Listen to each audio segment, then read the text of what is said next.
Welcome to Reddit Stories, where OP's wife fails a loyalty test and he doesn't know what to do about it. My friend loyalty tested my wife without my knowledge. She failed. What do I do? I've been with my wife for 10 years and married for 6. I genuinely thought that we were happy. She has a daughter from a previous relationship, and since the biological dad hasn't been involved, I've taken on that role. We both work, me full-time and her part-time, and we built a comfortable life together. We live a good life, holidays abroad often, no real financial worries, and there's always been affection and intimacy between us. I thought we'd grow old together. On to my friend. Last year, his wife left him under really painful circumstances. She left with their 2-year-old and became involved with someone dangerous, which turned into a massive legal issue that completely destroyed him. Since then, he's become very bitter and constantly talks about how people in relationships can't be trusted. Well, last week, he sent me a load of screenshots, must have been about 100 of them. They showed months of messages between him and my wife. He had bought another phone and pretended to be a stranger from a couple hours away who texted the wrong number. Over time, their messages became increasingly romantic. Eventually, she arranged to meet this person at a hotel. I went around to his house and was distraught. My friend admitted he had done this to another 6 friends of ours. Only my wife failed. While I was sitting on his couch and trying to process everything, my wife was still messaging him, asking where he was and saying she missed him. He showed me that she'd been sending stuff like that this past week, even with no response. I left there without really saying anything and went home in shock. And once me and my wife were alone, I confronted her with the evidence I had. She broke down crying and said it started as a bit of fun and a harmless conversation at work, but got out of control. She said she didn't know why she did it and claimed she cared about both of us and didn't want to lose me. I didn't know what to do. I couldn't process it, so I left and checked into a hotel. I'm still here trying to figure out what to do next. I feel like I want to cut both of them out of my life. The hardest part isn't my marriage ending, it's the thought of losing my stepdaughter. I will miss her so much. I love her like my own, and my friends are saying I can't be mad at my friend as he did me a favor. I'm planning to meet with my stepdaughter this weekend to see if we can still stay in each other's lives. I'll miss everything about being her dad. I miss us watching stupid cartoons together, joking about memes that her mom doesn't get. I miss us cooking and baking, shadowboxing in the kitchen.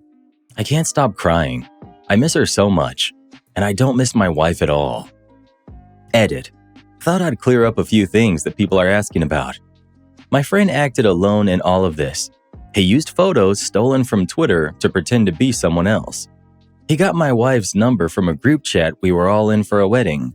My wife and my friend have known each other for years and met hundreds of times. They never actually met at the hotel. She went there expecting to meet this man, but my friend stayed in his car and took photos of her arriving and waiting. For me, the hardest part isn't just the messages, it's the emotional relationship and the fact she was willing to go meet someone she thought was another man. That's what I can't move past. My stepdaughter is 15, and I plan to fight to stay in her life no matter what happens with the divorce. I've been her dad for years, and that doesn't just stop overnight. Her biological dad has never been involved in her life, although his mother still sees her occasionally. Well, that's a terrible thing your friend did, but it's more concerning that your wife fell for it. She was planning to meet this stranger in person, and on top of that, she was the only one who fell for it out of the other wives. I'll leave it at that. I'd love to be a fly on the wall when she finds out your friend catfished her. I just can't stop thinking about the level of effort your friend went through to do this. He got another phone and carried out this whole scheme for months, trying to collect photos from his friends' wives and manipulate the situation. That's deeply troubling. As for your wife, I think divorce is understandable. Trust has been broken. Unfortunately, this will hurt your stepdaughter. You can try to maintain a relationship with her, but you don't know what her mother will tell her about the divorce. You could end up losing that connection too. I'm so sorry. Your friend is garbage, and I'd cut him off first. Update 3 days later. A lot of people said that my wife did nothing wrong. She went to a hotel intending to meet another man to sleep with. There are photos of her at the hotel waiting. She messaged saying she was there and wrote that she hadn't been intimate with me for ages on purpose, so that when she saw him, she'd rip his clothes off and her own. After that, there were messages asking where he was, and even a week later, when he stopped replying, she was still messaging that she missed him and sending photos showing how much she still wanted him. A few people said my friend wasn't catfishing her and that she knew who she was talking to. That's not true. My friend used photos stolen from social media to create a fake identity. Now on to the update. First and most importantly, I met my stepdaughter yesterday. We met at a park, and when we saw each other, we both started crying and just hugged each other for a long time. Every memory of her from when I first met her went through my head. I didn't want to let go for fear it might be the last time. We sat on a bench, and the first thing she asked was what happened. She's 15, and I didn't see the point in lying. I told her Mom had been catfished and had an online affair for a few months and had told another man that she loved him. I left out the explicit details in the hotel part. My stepdaughter said her mom told her she was just messaging an old friend and that I'd got jealous, but she said she knew I wasn't like that. Her aunt, my wife's sister, had also already told her the truth. I told her I had hundreds of screenshots, but I wouldn't show them to her. She begged to see one so she could understand, so I found a non-explicit one, which wasn't easy, where her mom said she loved this man more after 10 weeks than she loved me after 10 years. My stepdaughter was horrified as I was and just said, "Oh my God." After that, we talked for hours. She said she still wants me in her life and that once I get my own place, she'll come around all the time. She said I'm still her dad and I'll always be, even after I told her I'm divorcing her mom. Her aunt and grandma encouraged her to stay in touch with me because she was worried I didn't want her anymore. My wife's family have actually been terrific with me through all of this. I told her nothing could be further from the truth. I gave her a lift home, and we've been texting constantly since, sending silly videos to each other. Her grandma even said we can use her kitchen to bake together again, which we're doing later today. As for my wife and my friend, I've told my wife I want a divorce. That caused a barrage of texts and phone calls that I've ignored. I told my friend I want low contact with him. I did ask why he didn't stop once he had already proved his point, and he said I didn't get jealous and might even find it funny. If she had told me a wrong number was texting, I probably would have joked and said to flirt with it for a laugh. I do understand what people mean when they say I shouldn't be angry with my friend because if it hadn't been for him, it could have been someone else eventually. But he absolutely targeted her insecurities to keep things going. He knew she was insecure about her height and called her an Amazon woman in a flattering way. He also knew she struggles with having an athletic build, and he leaned into that by saying his ideal partner was tall and strong-built, and that he didn't understand the trend for the short and curvy women. He was clearly saying exactly what he knew she wanted to hear. At the same time, though, she's a detective in the police force. You would think she'd have recognized she was being played. That's the part I still struggle to understand. I read all your comments, and you never said in detail what your wife said when you told her how your friend catfished her. What was her reaction? Anything besides just crying? Was there disbelief or comments? Has she continued to try to contact you? OP. She started having a kind of panic attack and calling herself stupid. Then she said it didn't count, and I told her it bloody did. She's tried to contact me loads of times every day. I mean, your friend originally acted from a place of hate and pain with the intent of proving to you and your other friends that all women are the same. I'm glad your daughter, her aunt, and her grandmother proved otherwise. I'm really sorry about how things played out, the hurt it's caused you, and the way it's shaken your life up. I'm also glad your daughter, the aunt, and the grandmother all have your back and are supporting you in preserving your relationship with your daughter. Also, I'm glad you showed her one of the texts. Go ahead with the divorce and lean on your support network to stay in your daughter's life. Your friend and soon-to-be ex-wife made their choices, whatever their insecurities may be. But you're still young enough to start again while keeping the most important people in your life close. Overall, your future looks brighter now than on D-Day. Keep moving forward, soldier. Imagine ruining your friend's marriage and your friendships just to run a loyalty experiment that nobody asked for. Man turned heartbreak into a full-on villain arc. That's exhausting. And he tested 6 couples like this was a group project that nobody agreed to join. And she treated a wrong number text like a limited-time relationship offer. Am I the jerk for telling my father and his girlfriend to either break up or leave me alone? For context, my father is dating a younger woman who openly wants to have children. He has 3 adult children already and just as openly doesn't want to have any more. Some time ago, they decided to wait a few years to see if either of them would change their minds. If not, they agreed they'd eventually break up. I told my father at the time that this sounded like a bad idea, but he didn't agree. I'm currently pregnant. This will be my husband and I's first baby, as well as the first grandchild on both sides of the family, so everyone's been very excited. However, my father's girlfriend has been extremely over the top about my pregnancy. She takes every opportunity she can to try to get involved. For example, she calls me almost every day with name suggestions or parenting advice. Anytime I tell my father about something I'm planning for the baby, she jumps in to explain what she would buy or do differently. She frequently asks whether I'm having a boy or a girl, because she apparently has different shopping lists prepared for both. We already know the baby's gender and name, but we're waiting until the baby is born to share that information. She's even asked if she can attend one of my ultrasound appointments just to see what it's like. Dealing with this has been overwhelming. Even if she believes she's being careful or helpful, we were never close before my pregnancy, so the sudden level of involvement has made me very uncomfortable. Last Saturday, I stopped by my father's house to pick up some old belongings. When I arrived, he and his girlfriend were in the middle of an argument. They told me it was about my baby, so they explained what was happening. My father's girlfriend wanted him to turn either the guest bedroom or the home office into a nursery, so it would be easier for them to babysit my child. My father didn't want to give up either room. I tried to stay polite. I told them I wasn't planning on having them babysit and that I likely wouldn't use a nursery at their house when there would already be one at mine. But my father's girlfriend said they had been waiting so long for a baby in the family and that she wanted to spend as much time as possible with my baby. That's when I lost my patience. I told them I understood they disagreed about having children, but that it wasn't my problem to solve. I said they either needed to figure out their relationship or leave me out of it, because I'm done dealing with this. The next day, my father called me. He said he understood my frustration and agreed that his girlfriend had been going too far. However, he also said she was just excited and trying to help, and that I was being too firm in rejecting her involvement.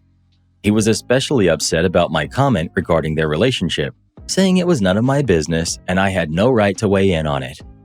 My husband is on my side, and so is my brother. My sister is pretty neutral. The more I think about it, the more mixed my feelings become. Am I the jerk? Edit. A few things that people asked about.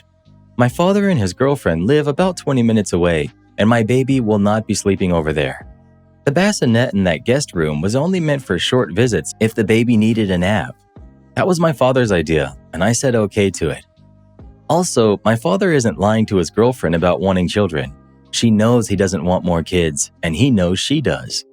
About 4 years ago, they agreed to wait and see if either of them would change their mind.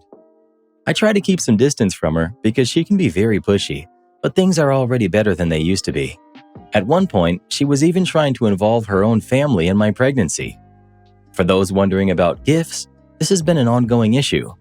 When my father offers to buy something I've asked for, she sometimes swaps it for a different version that she prefers. For example, they recently gave us an expensive stroller that doesn't fit our needs because she believed it was better than the one we chose. I don't think either of them is innocent in this relationship situation. They both know what the other wants, and they're choosing to stay anyway. Not the jerk. The girlfriend is being rude by trying to shove herself into your pregnancy experience. Setting up a nursery without even asking you is wild behavior and assumes access to a baby that's not hers. Time to put a stop to her involvement because she's going to keep pushing. Not the jerk. If she wanted to help you, she'd be asking what you actually need instead of replacing your choices with her own. Turning gifts into their version of what you asked for isn't helping. The nursery idea would have freaked me out too. Update 8 days later. As exhausting as it's been dealing with my father's girlfriend, I do know how to manage it. Calls can be ignored, messages can be muted, and polite excuses can be made when needed. I've done all of those things before. The real problem is how far the situation has escalated. I strongly believe in only cutting ties as a last resort, so the fact that I actually considered blocking her, something I've only done to 3 people in my life, and for much more serious reasons, scared me a little. I don't care what decisions my father and his girlfriend make about their relationship. I know what I'd do if I were in their position, but that doesn't mean I need to tell them how to live their lives. They're both adults who should understand the situation they're in by now. But regardless of what they choose to do, I can't let their relationship affect me or my baby. When I told my father I was done dealing with this, I meant it. My father and I had lunch together on Tuesday, and I decided to address everything directly. The first thing I told him was that, moving forward, I wouldn't be sharing any information about my pregnancy with his girlfriend. After I give birth, she will not babysit or be left alone with my baby at any point. She also shouldn't expect to receive more photos or updates than whatever my father chooses to share with her himself. He wasn't happy about that, but I didn't leave much room for argument. He did try to turn the conversation into a discussion about how I don't like his girlfriend and act too cold toward her. That isn't true, and it's not the first time we've had that conversation. He's always been bothered by the fact that his girlfriend and I aren't close. Once we got past that, I explained that even though I don't care what decision he makes about his relationship, their relationship issues have started spilling into my life and my baby's life. Because of that, I do have the right to say something. I told him he needs to understand that even if he changes his mind about having children someday, he doesn't really have a deadline to figure that out. His girlfriend, however, is 40 and very clearly wants children. At the very least, they need to have an honest conversation about what they both want and decide how to move forward. But whatever they decide, she won't be filling that role through my child. In the end, my father agreed with me. He said he would talk to her, although I don't expect to hear much more about it anytime soon. He also promised that there would be no plans to set up a nursery at his place. He didn't want that either, so that part of the conversation was easier. I'm not gonna lie, I don't think the situation will end well for them. If they stay together, it feels like at least one of them will end up unhappy. But like I told my father, I'm done involving myself in their relationship. They're not my responsibility. My only concern now is making sure my baby is safe and protected. Whatever happens next, I know I can handle it. Thank you all again for your advice and support. Edit. A few clarifications based on comments. I still believe going no contact should only happen if nothing else works, and my father understands what he needs to do moving forward. I think both my father and his girlfriend are being unfair to each other. She's choosing to stay with someone who doesn't want more children, and he's staying in a relationship where he knows she does. They're both hoping the other person will eventually change their mind. Regarding visits after the baby is born, the hospital has been informed that we don't want visitors. My husband and I are considering making an exception for our mothers, but we haven't made a final decision yet. I'm also not planning to leave my baby with my father. He doesn't really have the time to babysit anyway. And for anyone wondering about privacy or safety, no one in our family has a key to our home except me and my husband. And we live in an apartment building with good security, so unannounced visits are not possible. Good for you. The ball is in your dad's court now. If he wants to keep a relationship with you and your baby, he needs to make sure his girlfriend respects your boundaries and backs off. You've been clear about what you're comfortable with, and that's reasonable. Final update 6 months later. My father did talk to his girlfriend back in August, and he told me she said she understood the boundaries that I set. It didn't really feel that way from my end, but at least she stopped calling me constantly. At that point, I was very pregnant and very tired, so I took it as a win. For the next few weeks, I didn't hear much about them, although I later found out they had started having problems again during that time. My daughter was born in November. We originally planned to have no visitors at all, but my husband and I ended up making exceptions for our mothers. No one else visited at that time. My father and his girlfriend met the baby a couple of days after we brought her home. She saw my daughter twice, and both visits were difficult. She wanted to hold the baby constantly and hesitated to give her back to us. She was taking pictures nonstop. During the second visit, I mentioned needing something from the pharmacy, and she tried to convince me to let her watch my baby while my father and I went to get it. I said that it wasn't urgent and that I'd ask my husband to pick it up on his way home instead. About 2 weeks after that, they broke up. This happened in early December, although I didn't get many details until right before Christmas. My father spoke to me briefly about it, but he told my aunt everything, and most of what I know came from her. Apparently, the problems had started around September. My father's girlfriend had bought baby items, including a high chair, baby-proofing kits, diapers, and a baby memory book. She had already filled out parts of the memory book using information about me and my husband, along with the last ultrasound photo I'd sent my father. According to my aunt, she planned to use these things to try to convince me to let her babysit. My father also believed she was still trying to convince him to set up a nursery at his house. The baby memory book was honestly one of the things that unsettled me the most. It wasn't about private information. From what I understand, she only filled out basic memory book sections like our names, family tree details, due date, and similar pregnancy milestones. I have my own baby memory book, so I know there isn't much you can fill out before the baby is born. Still, it felt strange. I couldn't understand why someone would fill out a memory book for a baby that wasn't theirs. If it had just been a scrapbook, it might not have felt so uncomfortable. I'm not even sure whether she kept the memory book after the breakup. I haven't been to my father's place since before they separated. I also learned that they had briefly broken up once before in 2024 after I got engaged. At the time, she tried to use my engagement as an argument for why they should have children together. According to my father, they got back together because they loved each other too much to end things. At my wedding later that year, she even told my aunt she couldn't wait for me to have a baby. From what I was told, their breakup took so long because their arguments never really went anywhere. She would say she wanted children, he would say he didn't, they would argue, stop talking for a few minutes, and then change the subject. Knowing my father, that sounds very accurate. He's always struggled with ending relationships, and from what I can tell, they were very similar in that way. About a week after her second visit with my daughter, my father and his girlfriend invited us over, but we already had plans. That seemed to be the moment she fully realized that I was serious. She wasn't going to be left alone with the baby, and she wasn't going to see the baby as often as she wanted. They broke up for good a few days later. I haven't heard much from my father's ex since then. Around Christmas, she asked me for pictures of the baby, which was when I decided to block her. That was the end of it. My relationship with my father has also become a little less tiring than before. But the best part of all of this is that I wasn't told about most of the drama until after it was already over. My request to be left out of it was respected. More importantly, I didn't have to deal with all of that stress while I was pregnant. I'll be done with my maternity leave in March. For now, I'm just spending my time getting to know my daughter. I can't even begin to describe how much I love this child. Sometimes I get overwhelmed just thinking about it. Again, thank you guys for everything.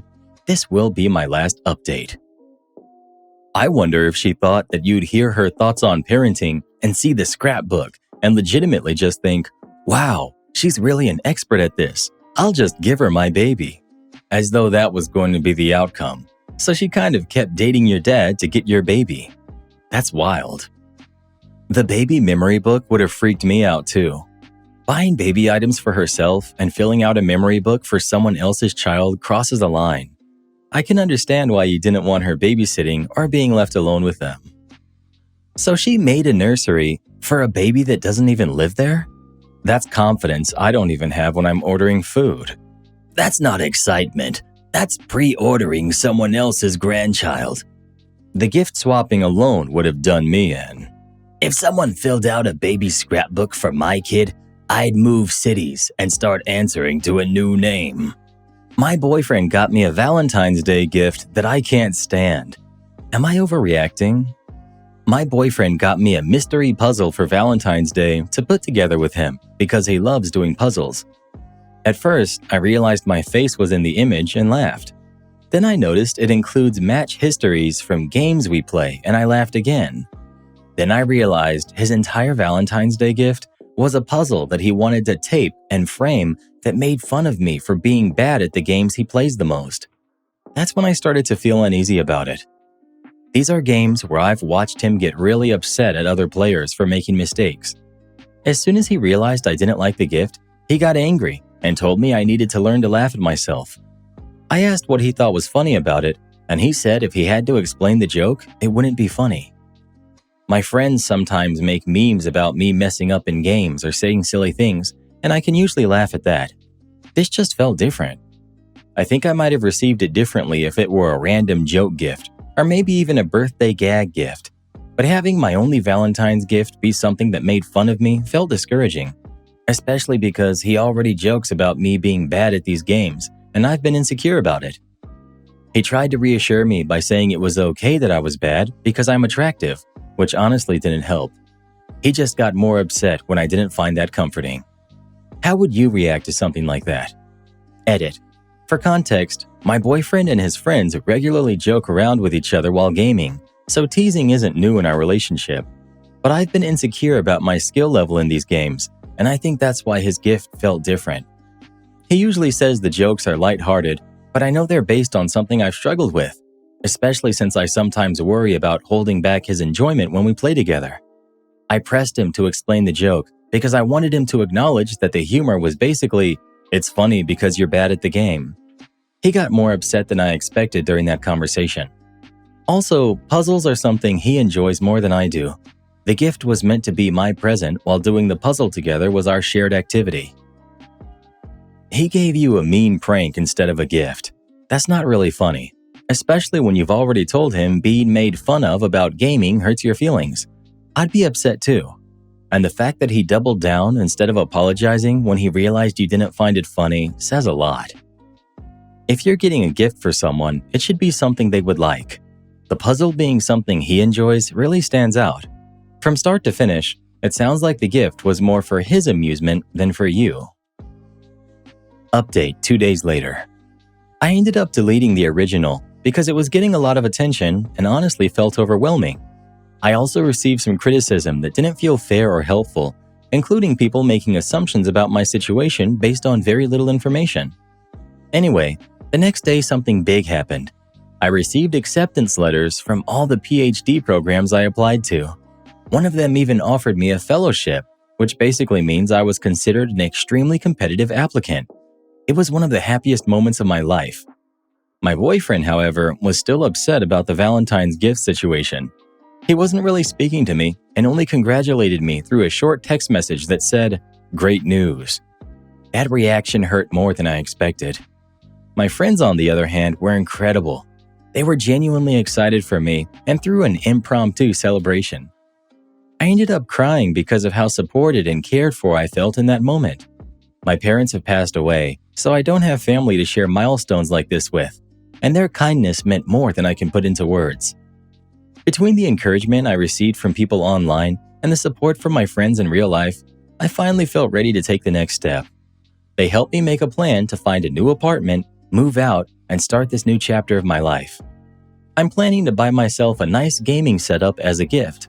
I've actually been saving up for one for a while, and this feels like the right moment to do it.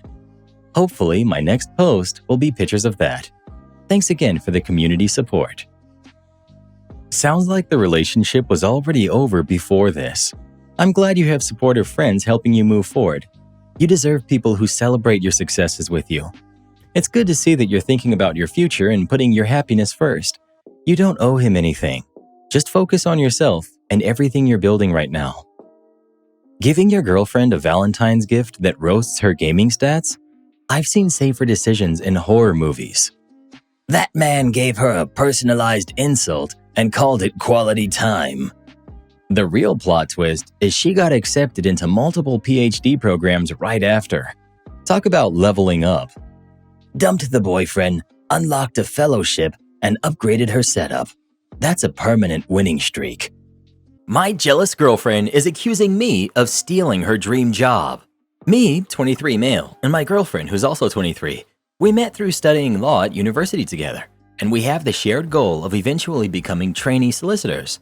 In the UK, it's an incredibly competitive process, with some firms receiving 4,000 applications or so for roughly 50 spaces, and almost everyone who applies is a strong candidate. Ever since I've known her, my girlfriend has been fixated on training at one firm in particular.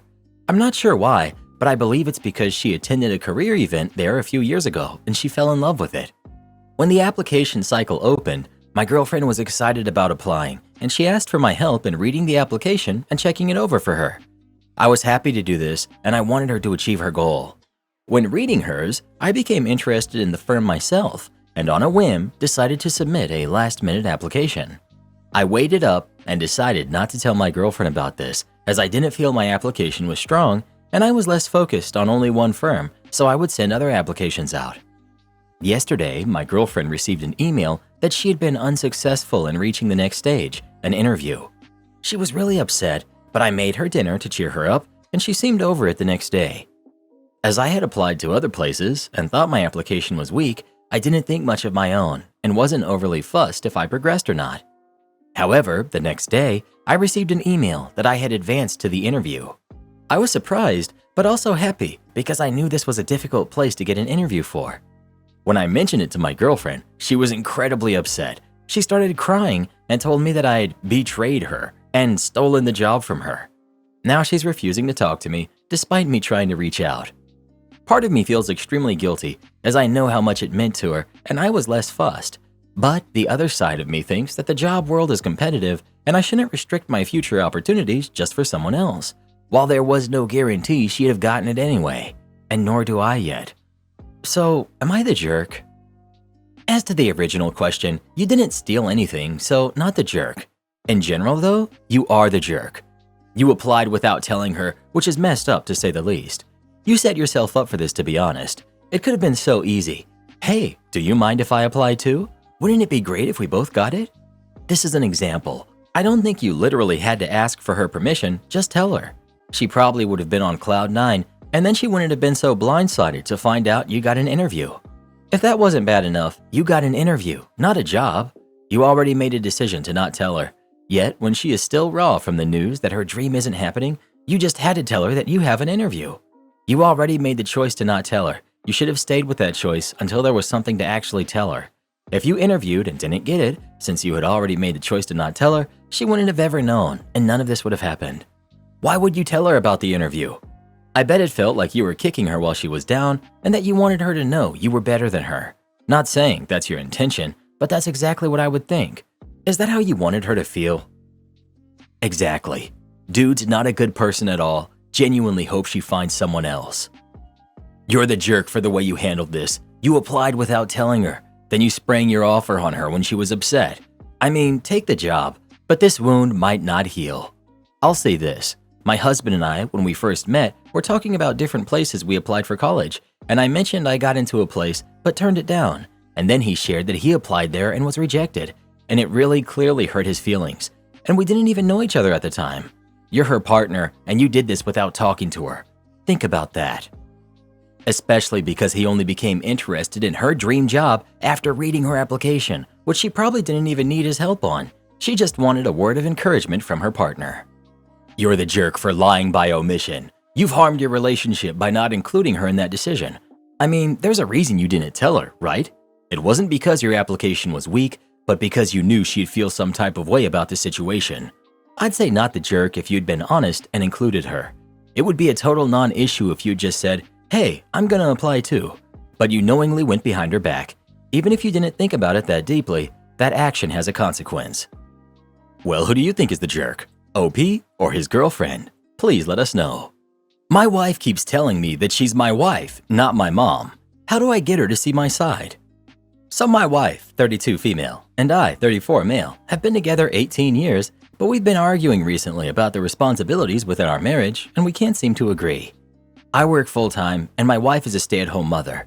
We have 2 kids. One is in school full-time, and the other goes to preschool 2.5 days a week.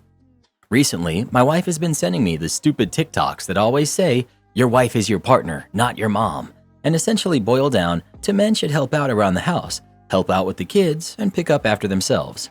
A sentiment that I generally agree with. This usually comes with a side of, you don't value what I do, to look after the kids and plan everything, etc. Now, to be clear, I'm not against helping out around the house and helping get the kids to bed and brush their teeth and cook meals. I do help with this stuff every day. I feel like all I do is work, because the second I finish work, I have kids to help with because she had them all day. My position is that she is right when she says kids are work, and I can appreciate that after a day of being with them all day, that she is probably tired of the kids. But I have also been at work all day too, and it isn't fair to expect me to be sole parent as soon as I'm finished. Then there's the issue of housework. Our house is always a mess, which frustrates me when she complains about having to do all the unpaid labor of managing a household and looking after the kids. Because from my perspective, I go to work in a messy house and I finish work in a messy house.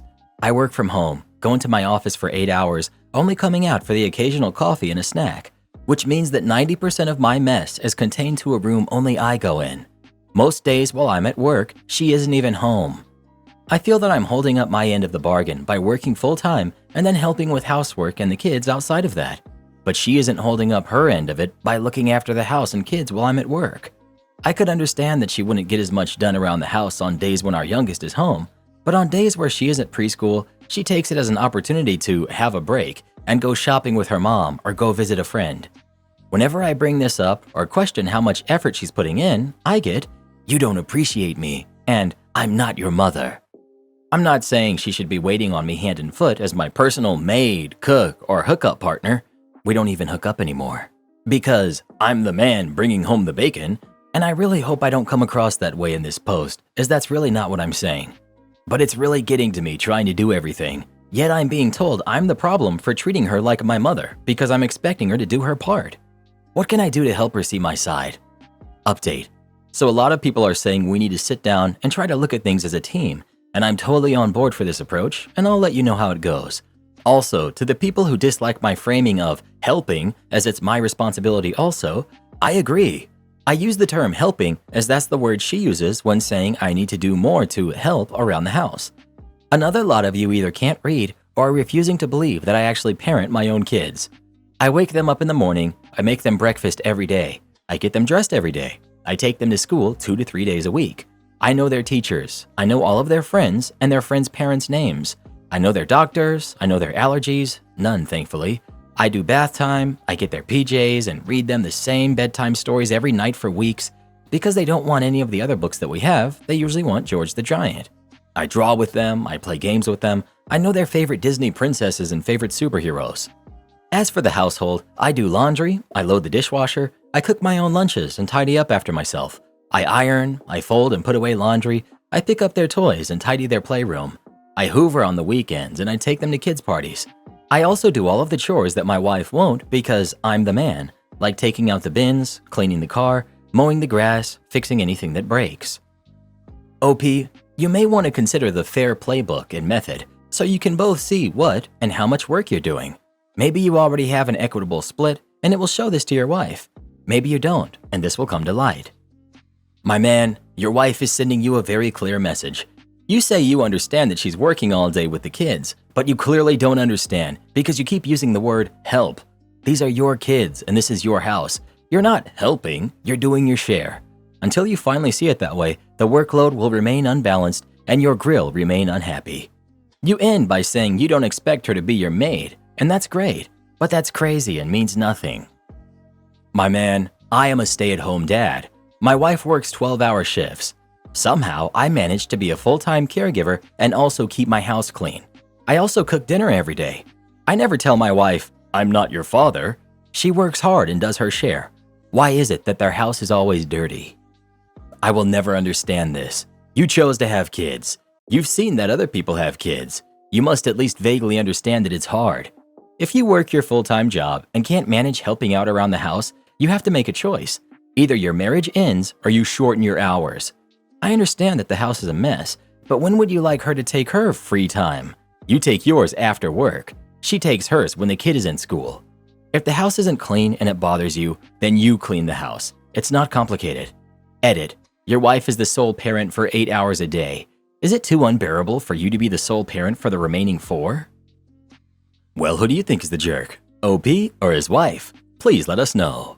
So many of these stories really make me wish I had become a divorce attorney. They must be making some serious bank these days. Am I the jerk for how I reacted when my boyfriend confirmed that his ex was the right person at the wrong time? My boyfriend and I are in our late 20s, and we've been seriously together for a year now. We were hanging out with some of his friends, and they fondly talked about his ex, who he dated for over 4 years, and broke up because she got a job in a new city, so they broke up. I thought that everything was fine until a girlfriend told me that she heard my boyfriend say that his ex was the right person, wrong time, and cautioned me. When we got home, I asked him this, and he confirmed he said that, and I hated just how cavalier his response was. He said, sure, she was the right person at the wrong time, but I've moved on and love you now. Like, he doesn't get it. I don't want to be someone he has to move on to. I don't see why he didn't see a problem with what he said. Sure, he might be faithful to me, but it gave me the ick that for him, that she's the right one who got away. I told him all of my feelings, and he accused me of being insecure. I said that I needed some space to think about our relationship and whether I can continue being with someone who still considers an ex the one great love of his life and not his current partner. Am I the insecure one here? Look, I've been in relationships before, and yes, I did love them at the time, but meeting my current partner trumps all those past feelings, and I never had this philosophy that the right person breaks up with you, because I believe in the saying that if they wanted to, they would. Makes it easier to move on. What he feels dents my trust in this relationship and makes me feel like I'm not worthy of being his biggest love. Am I the jerk? Many people have the one that got away. That shouldn't in any way affect their love or feelings for those in their lives in the present. OP. The problem is he verbalized that his ex was the right person for him to others and to his own partner. We are allowed to have private feelings about who we thought we could have ended up with. In my case, I had a serious breakup too, and it also ended because of external factors, and I didn't want us to break up then. Even I thought that they were the right person for me, so to speak, but I'm glad we separated because nothing trumps the feeling of gratitude of being with your current partner. The matter is, does he feel grateful looking back that he is no longer with her because he's with me?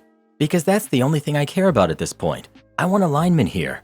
If he isn't glad he broke up with her, then it's a no-go for me. What do you mean by that? Him not being glad is a no-go? You can be perfectly happy about a heartbreak you experienced in the past because a much better person came along. Speaking in hindsight, of course. I may not be happy when I was experiencing the heartbreak, but I am happy now that I experienced it in the past because I found a better partner in my present. For example, you can be happy your dream company turned you down from a job because you found something even bigger and better, which you wouldn't have had if you had not gone through the heartbreak of being rejected from that job. You can be happy that you got cheated on in the past because it saved you from building a life with that person. You can be happy you broke up with that boyfriend you dated for 5 years and didn't propose to you because being in that relationship kept you from finding your husband. This isn't about being happy in the sense that you're going all out partying throughout, but making peace with the fact that knowing in your heart you will always choose the present if given the choice to what reality you get to have. You need therapy because you're so insecure you're trying to dictate how he feels. OP. I can't control what he feels, but I can control who I choose to be with. This is why I made this post, to use it as a sounding board as to whether him and I have the same feelings about each other. I have no intentions of changing his feelings, just exploring what matters to me and assessing whether he feels the same way, and decide whether to break up or to continue. Update. He and I had a talk.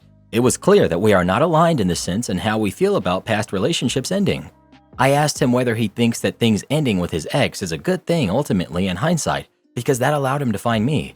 He disagreed with me, and yet said that he is happy he has me and loves me, but he can't admit that he is grateful for his past relationship ending. I just can't reconcile the two statements. It's too contradictory, and I find it will eat away at me if I stay in this relationship. So we broke up. Like I said, I don't condemn him for how he feels. I simply think that he isn't the man for me. Maybe he needs a girl who can understand him and probably has a history of being with someone she regrets leaving too. Anyway, some people try to trick me into thinking I'm the insecure one when I unironically was the one who proposed that first. But I remembered that my therapist said about boundaries and feelings, that they are not right or wrong, they are personal to each person and each relationship, and if they work for two people, why should anyone outside of you two have the right to comment on that? Condescending therapy to anyone is a bad thing, because one of the most important reminders in therapy is you're there to figure out your own needs and feelings, rather than accept something that's unacceptable to you. My boundaries and feelings with the right person for me will clearly not harm anyone, as I have no intent to change anyone's feelings or personality. I will just walk away. So yes, I conclude that I am not insecure, I'm just a person with different needs in a relationship who needs to find someone whose values align with mine. I'm not looking for someone who's never been in a relationship or anything. I've had enough experience with heartbreak myself. I just want someone who only prefers to be with me regardless of how meaningful their past relationships were, and I'll give them the same. Well, who do you think is the jerk? OP or her boyfriend? Please let us know. Reminds me of a song that I really like the lyrics to. God bless the broken road that led me straight to you. Don't worry, there's a lot of people out there, and you can find someone who will feel the same way about you that you feel about them. Fiance caught messaging a married woman during his bachelor party. I need advice. I'm 26, female. My fiance, male 27, and I are getting married this May. He had his bachelor party over the weekend. Well, last night I was doing his eyebrows and he fell asleep. He was snoring something hilarious, but I didn't have my phone to take a video, so I picked up his phone. While taking the video, a message popped up. I wish I was joking.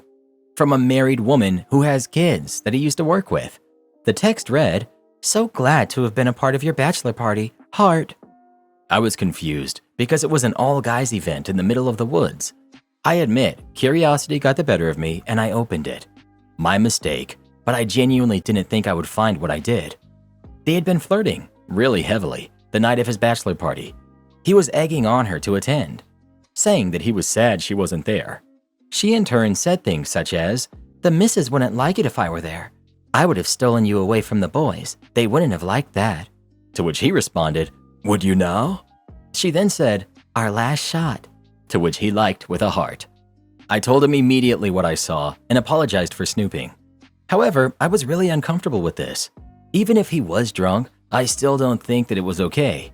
He denied it being flirty for a while, saying the last shot thing was in reference to alcohol, but given the context, I don't think it was. He has since apologized for disrespecting our relationship and is asking me for another chance. What do I do? I love him so much, I still do, but I am hurt. He says he's never met up with her and that they just started flirting out of the blue, but that makes zero sense to me. Any advice? Should we call off the wedding? An honest, loyal man wouldn't be texting another woman and sending flirty messages, especially not begging her to come to his party. The only person he should have been texting and begging was you. I think you need to blow this woman's life up. Text screenshots to her husband and let the dominoes fall. Then take a couple days away from him, not as a punishment or stonewalling him, but to really think about what you want, and he needs to figure out what his priorities are. Is it you? Or is it sneaking flirty text messages to another woman because what he did constitutes as cheating? OP. The bad thing? They got close because of my cancer. I recently battled a very rare stage 3 cancer. In the earlier text, she's comforting him about my diagnosis. The most recent text I saw was from a day ago, so they were still texting even after his bachelor party. The universe is literally telling you to not marry this man. You were supposed to pick up that phone at the exact time you did and read his message. I would still leave the man who I thought was my soulmate if I saw messages like that. He has cheated the second he texted her. He was literally thinking about her in that moment and messaged without a second thought about you. They have definitely done the deed, but even him messaging, I'd say bye. OP. The really crappy thing, I looked at the timestamps. While he was texting her this, he was texting me about us having babies and how much he loves me. I hope you're healing well. Them getting close while you were sick is a major red flag. Men are statistically more likely to leave and or cheat on their wives when they're sick. You do not deserve a man who uses your illness to cozy up to another woman and then start begging her to come to him when he's drunk. He is for the streets, and I hope you realize you deserve so much better. OP. Thank you, it's been a rough road. He said during the confrontation that she was a friend to me because she kept in touch with him throughout my treatment. I've never even met the woman. This just all feels so wrong, and I'm heartbroken. Final update. These past few weeks have been the most challenging in my life thus far. I broke up with him. The wedding is officially off, and I'm single for the first time in years. When I broke up with him, it was so hard. Not only was he expecting it, good, but I asked why. He said that over these past 5 years, he has always been in the mindset of the grass is greener in regards to our relationship. And now that he does not have me, he says his life is incomplete without me. I call BS. To me, I don't think he really knew what he wanted, which makes it even more painful that I knew exactly what I wanted and needed. He did fulfill most of my expectations for our relationship. I will give him that. He proposed, apparently wanting other people in mind. A true gut punch. Most nights I cry myself to sleep. It's been very confusing. I contacted his friends who were at the bachelor party and even provided them with the screenshots I took. Maybe a little petty, but I wanted them to know the truth about what had happened. Most of them are very good guys and are really upset with him. Some are not even talking to him now. Apparently, he was with them the whole night, but who am I to truly know? I also don't want to think about that too hard, nor should I have to. I've definitely reached the point where I'm angry. Someone I love betrayed not only me, but our relationship in such an easy fashion. He would have never told me if I hadn't found the messages. To make matters worse, they were still messaging even after the uber flirtatious mistake, so he can buzz off. Is it wrong that I'm mad that it appears not many people are reading him the riot act? I did not send a message to the woman's husband. I checked Facebook, however, and it now says that she's single. On my end, personally, I've accepted a new job as a barn and boarding manager for horses. Morgan, Horse Girls Unite. This allowed me to have a place to move and get away. I found peace here with my horses. On February 13th, I made it to my 1 year in remission mark. I am healing, finally. Although I am heartbroken and angry, being here with my animals and with the comfort of my friends has allowed me to start finding peace. Not just in this crappy situation, but given everything I've been through mentally and physically this past year, it's time I focus on loving myself. Am I the jerk for telling my mom to spend money on a tutor for her favorite daughter because I won't be helping my sister? My parents had me, 16 female, and my sister, 14 female. We lost our dad a few years ago. My mom has heavily favored my sister since she was born, to the point she's raised my sister to be a pretty crappy person to be around. At least she is to me. Dad noticed it and called mom out, and at some point they did therapy, where apparently it came to light that the grandmother she named me after was a person my mom had a lot of resentment towards. Why she named me after her then, I will never really know. She claimed not to realize at the time, but she at least had some resentment towards me based on that. She also had some PPD when I was born and claimed the early months with me were a very dark time. Whenever we fight, she takes my sister's side regardless of what's happening. Sister takes food off my plate, won't get in trouble. If I yell at her for it, I get punished. If I take food off my sister's plate, I get punished. Sister takes something from my room, nothing said. I bang on her door after she locked it and try to get it back, punished for harassing my sister and making noise. I tell my mom about this stuff happening. She says something about learning how to share, or my sister being the baby, or my sister needing more, so let it go. My sister loves to gloat that mom loves her more. My sister has told me that mom has told her she loves her but tolerates me. My sister told me mom wishes I had passed on instead of dad. She told me that they talk about that stuff. She also told me after dad passed, mom pulled all the money from my college savings and put it into hers. My sister also lies to my mom and claims I did stuff when she feels like I didn't get in enough trouble recently. In June, she got me grounded for the whole month by breaking her laptop and claiming I had done it. She knew it would be believable too, because I resented mom for buying my sister a brand new gaming laptop while I had to buy a really cheap secondhand one myself with money from my birthday and Christmas. Mom didn't even let me say anything, and my sister gloated that mom will always believe her over me. It came to my mom's attention a few months ago that my sister's struggling in school in a couple of places and she can't seem to catch back up easily. But I always had good grades. I could even graduate early in theory if my school offered that, but they don't. My mom is aware of this from past years, so she told me a couple of weeks ago that I need to start tutoring my sister before she gets into a hole that she can't climb out of. I told my mom I won't help my sister. Mom told me I will, and it's my duty to help.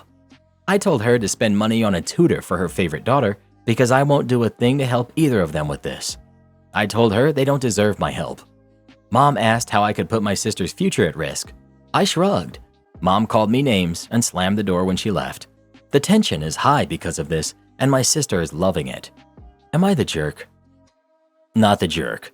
Tell her you don't have the time. Since she already took everything from your college fund, you need to work extra hard for scholarships. Your sister has a cushion that you don't. When and if she denies, bring up all the lies your sister has told you. It's ugly, but a necessary fight. You can finally know if there were lies or not. If she doesn't deny the allegations though, just walk away. Stay in the library longer or think of getting a part-time job. Anything to avoid them. Stand your ground though. Your sister will put all potential mess-ups on you. Your sister will blame you for everything in the future. You don't want to be responsible for her grades or her future. The duo will likely harass you for the rest of your life saying that her life is crap because you intentionally sabotaged it or something. She will likely ruin it out of spite, just like her laptop. Stay as far away from her as possible. Mother-in-law demands I sell my apartment and give her grandkids the money. My sister-in-law, Diane, was a nurse in the Pacific Northwest.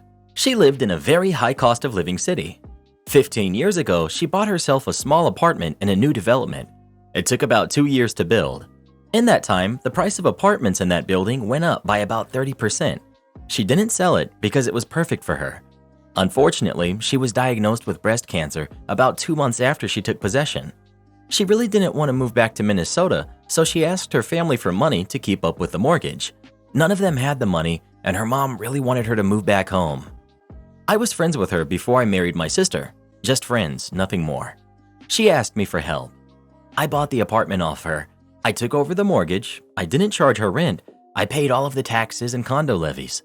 She got enough money from her insurance and a side hustle to live there. My wife knew we were helping her, but we didn't say anything about it because our mom was upset that she didn't move back home after her diagnosis. Diane passed away last month. She had a hard life for the last decade, but she was happy. When her mom got a copy of the will, she was furious. The apartment is worth a lot of money now. It's in a great building in a great neighborhood. She was expecting the apartment to sell and for there to be money to split up amongst all of her grandkids. Diane never married and never had kids of her own. Mother-in-law found out about the deal I made with Diane. My wife and I own the apartment outright. After we clear it out and get rid of all of her stuff, we're going to rent it out. The income it will generate will pay for our retirement in a while. And when we sell it, our kids will have a nice nest egg to help them.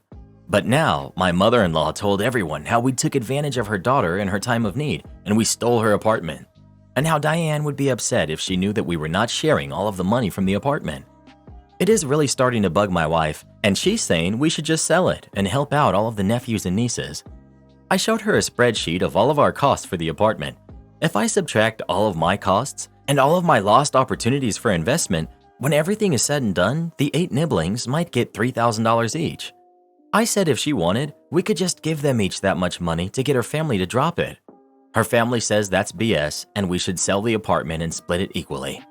I said I would be willing to do that in return for each of them paying 1/3 of the money I invested over the last 10 years. They don't think that's fair. My wife is upset and her family is upset, and I'm just trying to be fair to myself. I spent 10 years giving up other investments and toys for myself and helped out Diane instead, and now everyone is angry with me. Full disclosure, I knew it was a good investment. It wasn't fully altruistic. You're the jerk. Oh, look, another scummy landlord. This is why I will never trust anyone who owns property that they rent out. The only reason anyone does this is to take advantage of people. People like myself work our butts off for minimum wage, then we have to pay some sleazy landlord like you most of our monthly earnings just so we aren't homeless. It's just wrong on every level. My parents always told me growing up to never trust rich people or take advice from them. They wouldn't even let me go to friends' houses if they knew their parents made a lot of money. Now as an adult, I realize why they did this, so I'm the same way with my kids. If they want to go to a birthday party in a fancy neighborhood, not gonna happen. I will do everything I can to ensure my kids don't turn out like you, taking advantage of people who just need a place to live. If you have even 1 ounce of humanity inside your empty, broken soul, then you will sell this place ASAP and give the money to the rightful owners. Not only are all of them furious with you, but so is your own wife. Whenever everyone has an opinion on you, and you're the only one who thinks everyone else is wrong, you're the problem. Well, who do you think is the jerk? OP or everyone else? Please let us know. I'm just still in awe of that last commenter. My Karen date told me that she was too good for Applebee's, so I left her there. Last night I had a date with a woman. Let's call her Amy. Me and Amy have been chatting on a dating app for about a week before we met up. I made our dinner reservation in advance, so I got ready and I drove over to pick her up. When I got there, it took her nearly an hour to meet me. I called her a few times, but she said that I was rushing her process. That should have made me turn around, but like an idiot, I just waited. That was my mistake, to be honest. By the time Amy finally came downstairs, we missed the dinner reservation. I was annoyed because the reservation had already cost me a fee, so I decided we would just go to Applebee's. She asked me if I was seriously going to take her to Applebee's. I said, seeing as she's the one who made us late for our reservation, this is what I was willing to do. Amy implied that this was below her standard of courting, but we eventually went inside. While we were in Applebee's, I tried making conversation with her. The whole time, she couldn't hide the fact that she was too good for this and was being snobby, rolling her eyes, looking away the whole show. Long story short, the food came out and I ate my food, lied and said I had to use the restroom, said forget this, and I left. Well, now she's been blowing up my phone all night and all morning. She called me a jerk for leaving her stranded to fend for herself and to have to pay for her own food and Uber home. Apparently, Amy didn't even have the money to cover her own food. She said I'm a jerk/loser for taking her to Applebee's in the first place instead of a higher-end restaurant. Man, this is why it's best to just meet up for coffee or a drink on the first date. 100%. If I'm ever single again, the first date will always be coffee or brunch somewhere. Too good for a simple date? Too good for me then, because I love both coffee and brunch. Second date, either a simple dinner and a movie somewhere, or we're going on a short and easy hike. You don't get a fancy dinner until we're more comfortable with each other. I'm not setting a standard that you're getting fancy steaks anytime we go out to eat. Speaking of Applebee's, what's your favorite restaurant to eat at? Please let us know. Honestly, if someone doesn't like Applebee's or Chili's, that's a red flag to me, bruh. Like everything they have on their menu is so good, but like not great. Does that make sense? Am I the jerk for ruining my brother-in-law's reputation by telling the truth to my friends? My in-laws are currently furious with me for hurting my brother-in-law's feelings and his reputation with my friend group. Recently, my single brother-in-law, Chris, who's 38, has been hinting at me introducing him to women, and I've refused. Chris has been single for almost 3 years now, and he's been having a hard time meeting women. He tried flirting with my friend, but she had been cold and non-receptive. This was my friend Grace, who's 35. Grace is not interested in him due to his inability to be faithful, and she wasn't physically attracted to him either. He tried to flirtatiously engage with her during a small party my husband and I had last Saturday. My husband got a long-awaited promotion, so we had a little party to celebrate. During the party, Grace had grown frustrated with his incessant flirting and at some point told him in no uncertain terms she found him physically ugly and that his physical ugliness is only surpassed by the ugliness of his character. She told him this in private, so no other guests had heard her scathing review of his personhood. Chris left the party. The following afternoon, while my husband and I were nursing a wicked hangover, my in-laws, to my surprise, called to scold me for having embarrassed Chris. After a few minutes of us shouting back and forth on the phone, I reminded my husband that handling his family is his job. So my husband argued with his parents and I reviewed our security cameras. And honey, Grace verbally tore him apart. Grace reminded him that he cheated and divorced his late ex-wife, Lily, while she was battling cancer, and that he then got dumped by the mistress for being a cheater, and he continued to cheat on her. Grace told him that he wasn't a man of any significant value other than the few coins he had in his bank, and that there's no way in heck she'd be interested in him. She also said the only thing he had going for him was his overbloated job title as an executive director to a third-rate company that will probably collapse in the next 5 years. As a parting gift, she told him to consider some cosmetic work to improve his haggard appearance, and perhaps to start praying for divine intervention to fix his rotten soul, since there is no way a psychotherapist could ever come close to fixing whatever's wrong with him. My in-laws and Chris feel that I shouldn't have told my friends what Chris did, because now he's perceived by my girlfriends as a terrible person. I then told them that he was, unfortunately, a terrible person, and people would always find out what happened between him and the late great Lily. I then discussed what happened with my colleague, Natasha. She said I was cruel for having told my friend group about what happened between Chris and his ex-wife because Chris had grown a lot in the past 2 years and didn't need to be known for the worst thing he had ever done. Natasha is dating Chris's friend, so she also knows him. FYI, I've only discussed Chris's treatment of Lily with my direct friend group, and that's only 6 people, and half of them already knew as they were also friends with Lily. So it's not like I'm screaming, hear ye, in the town square. Not the jerk. How can telling the truth be perceived as unfair? Chris did this to himself. It was his behavior that's the problem. Why should you expose your friends to a potentially horrific relationship? You know your brother-in-law is a cheater, but your in-laws want you to keep that from your friends so that he can continue to take advantage without consequences. I think you did the right thing. And this is a 38-year-old guy running to mommy and daddy crying when a lady tells him to buzz off.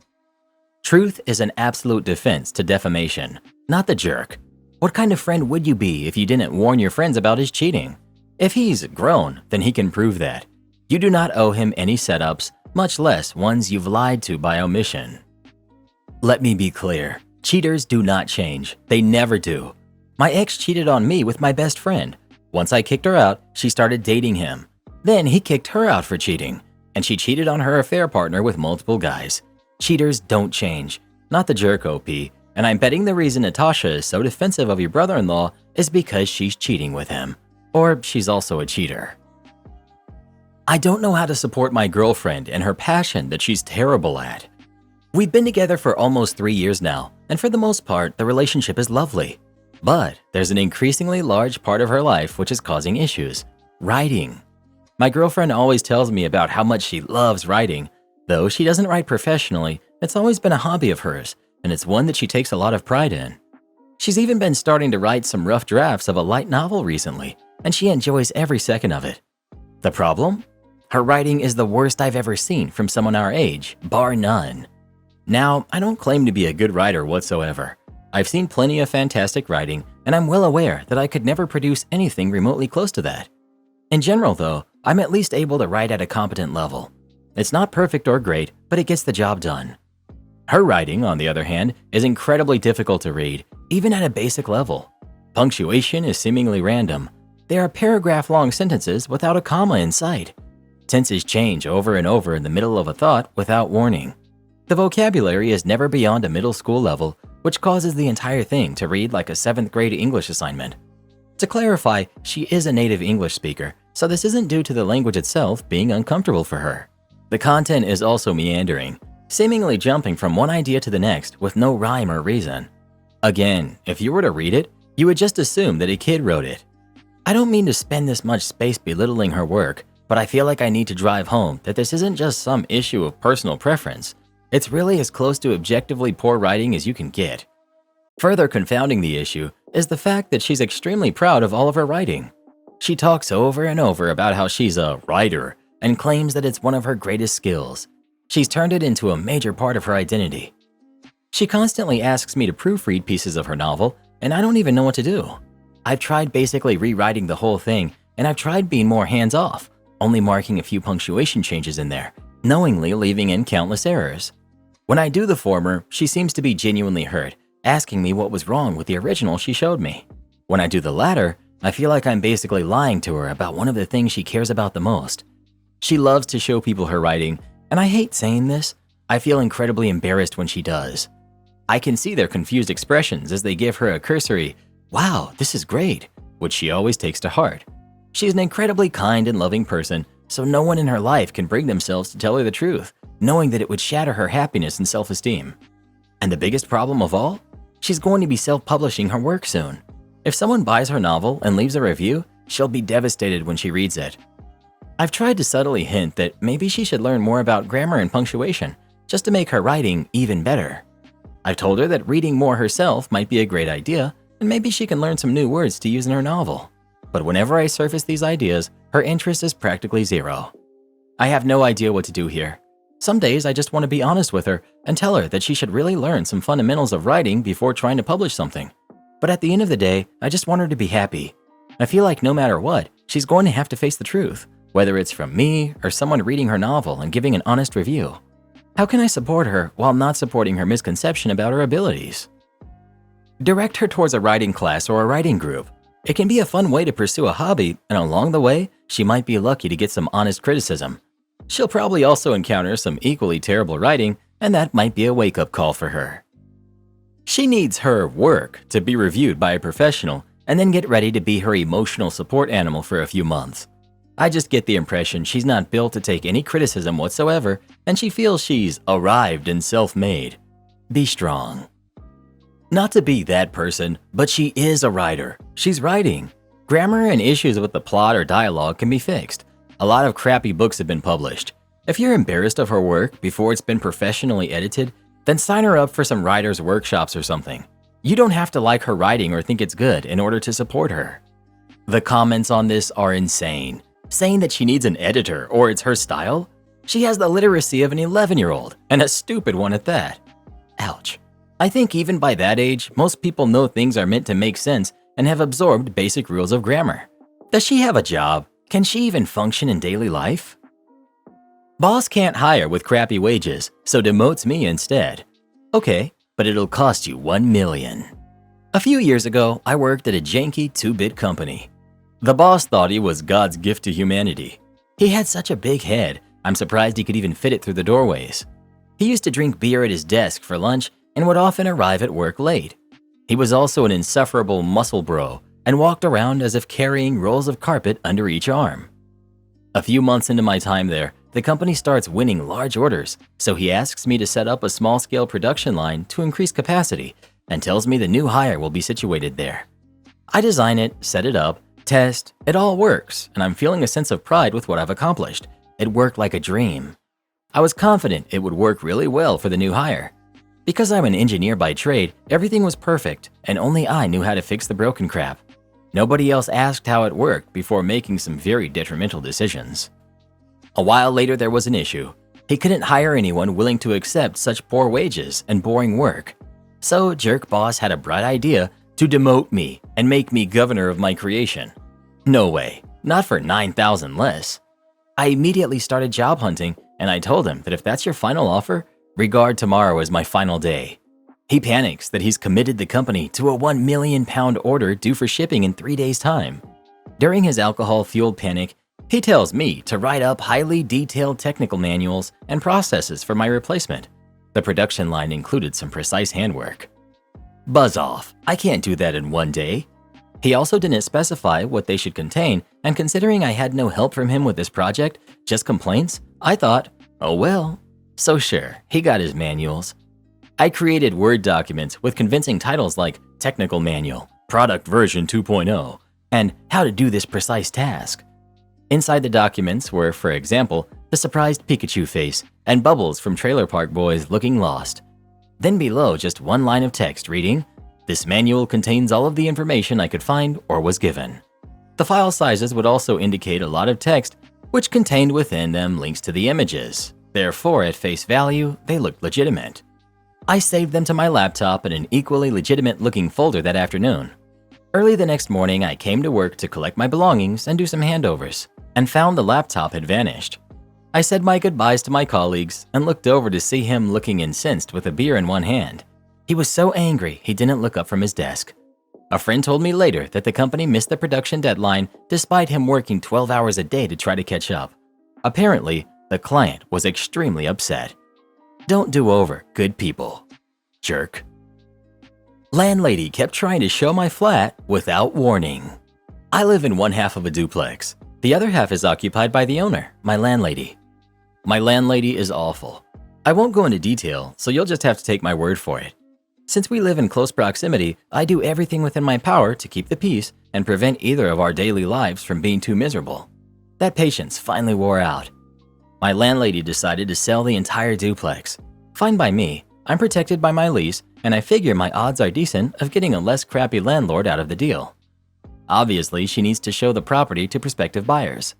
My lease states that she needs to give 24 hours notice before entering my half. I told her I'm even fine with less than that, as long as she lets me know the night before.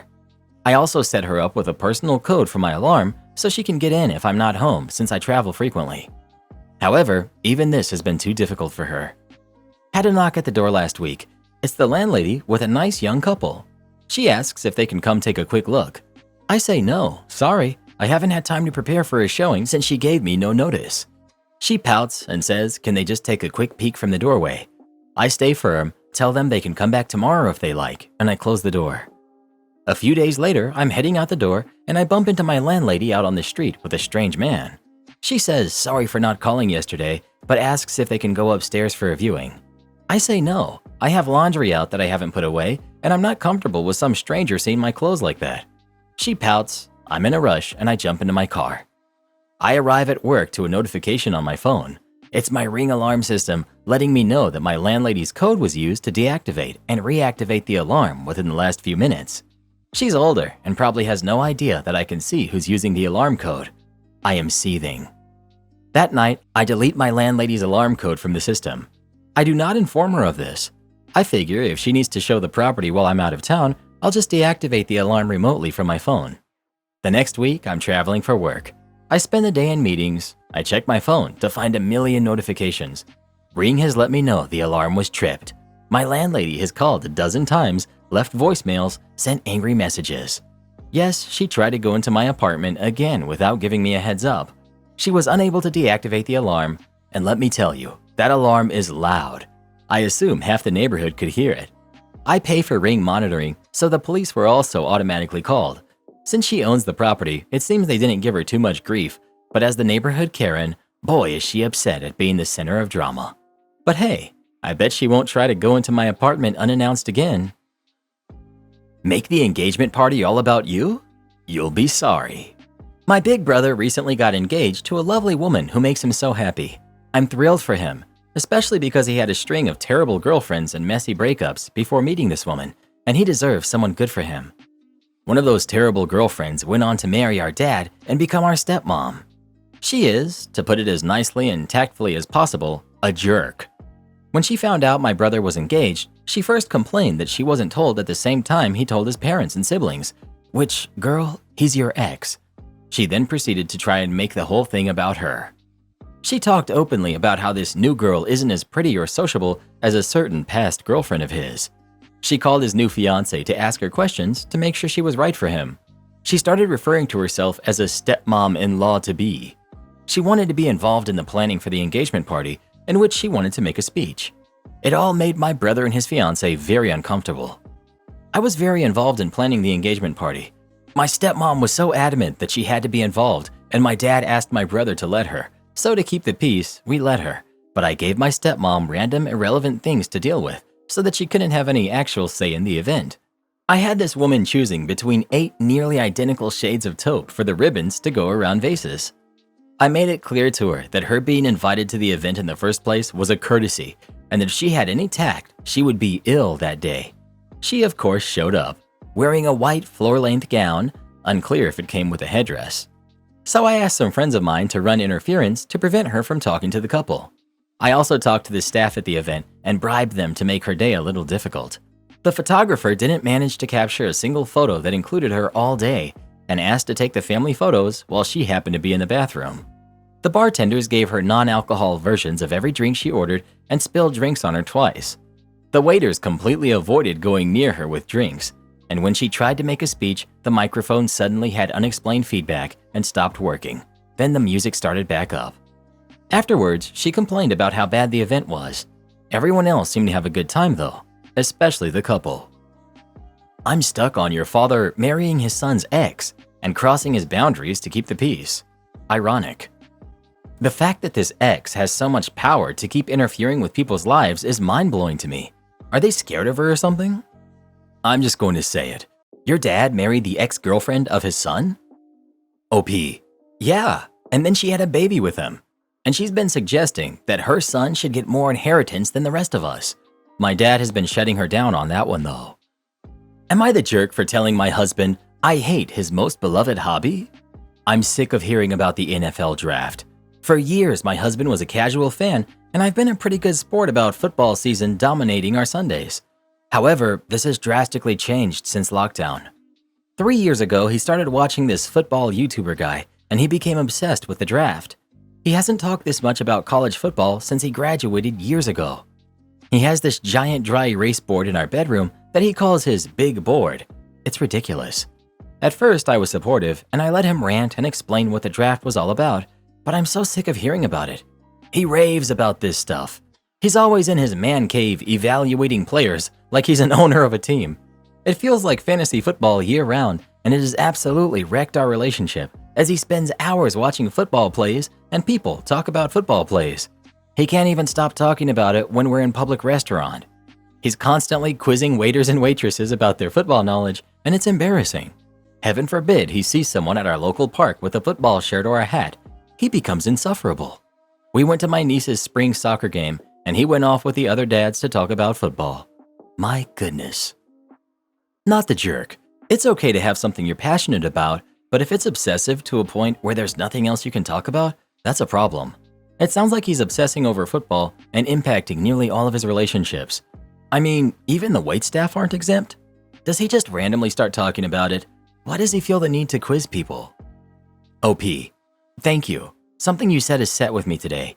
In fact, after reflecting, I suppose really the only relationship that has suffered due to this whole thing is me. My father loves it. My brothers love talking to him. He's a sweet man, which is why I married him in the first place. I guess maybe I might be overreacting due to the fact that it's draft season. The draft is Thursday, and I'm going to try to watch it with him. Update. My husband and I have had some good conversations, and he's willing to compromise with me. I do think I may have overreacted slightly.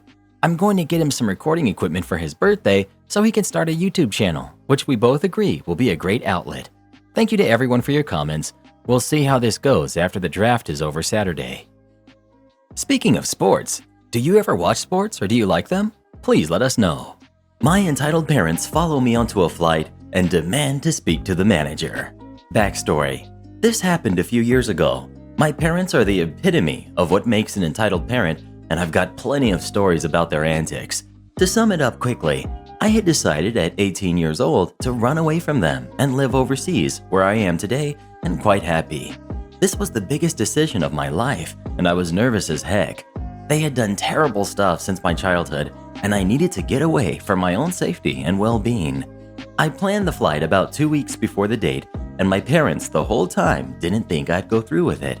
To be fair, they only thought I was going on vacation for a short bit.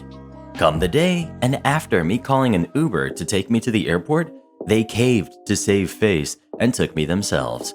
I checked in and did all that good stuff before I had to go through security.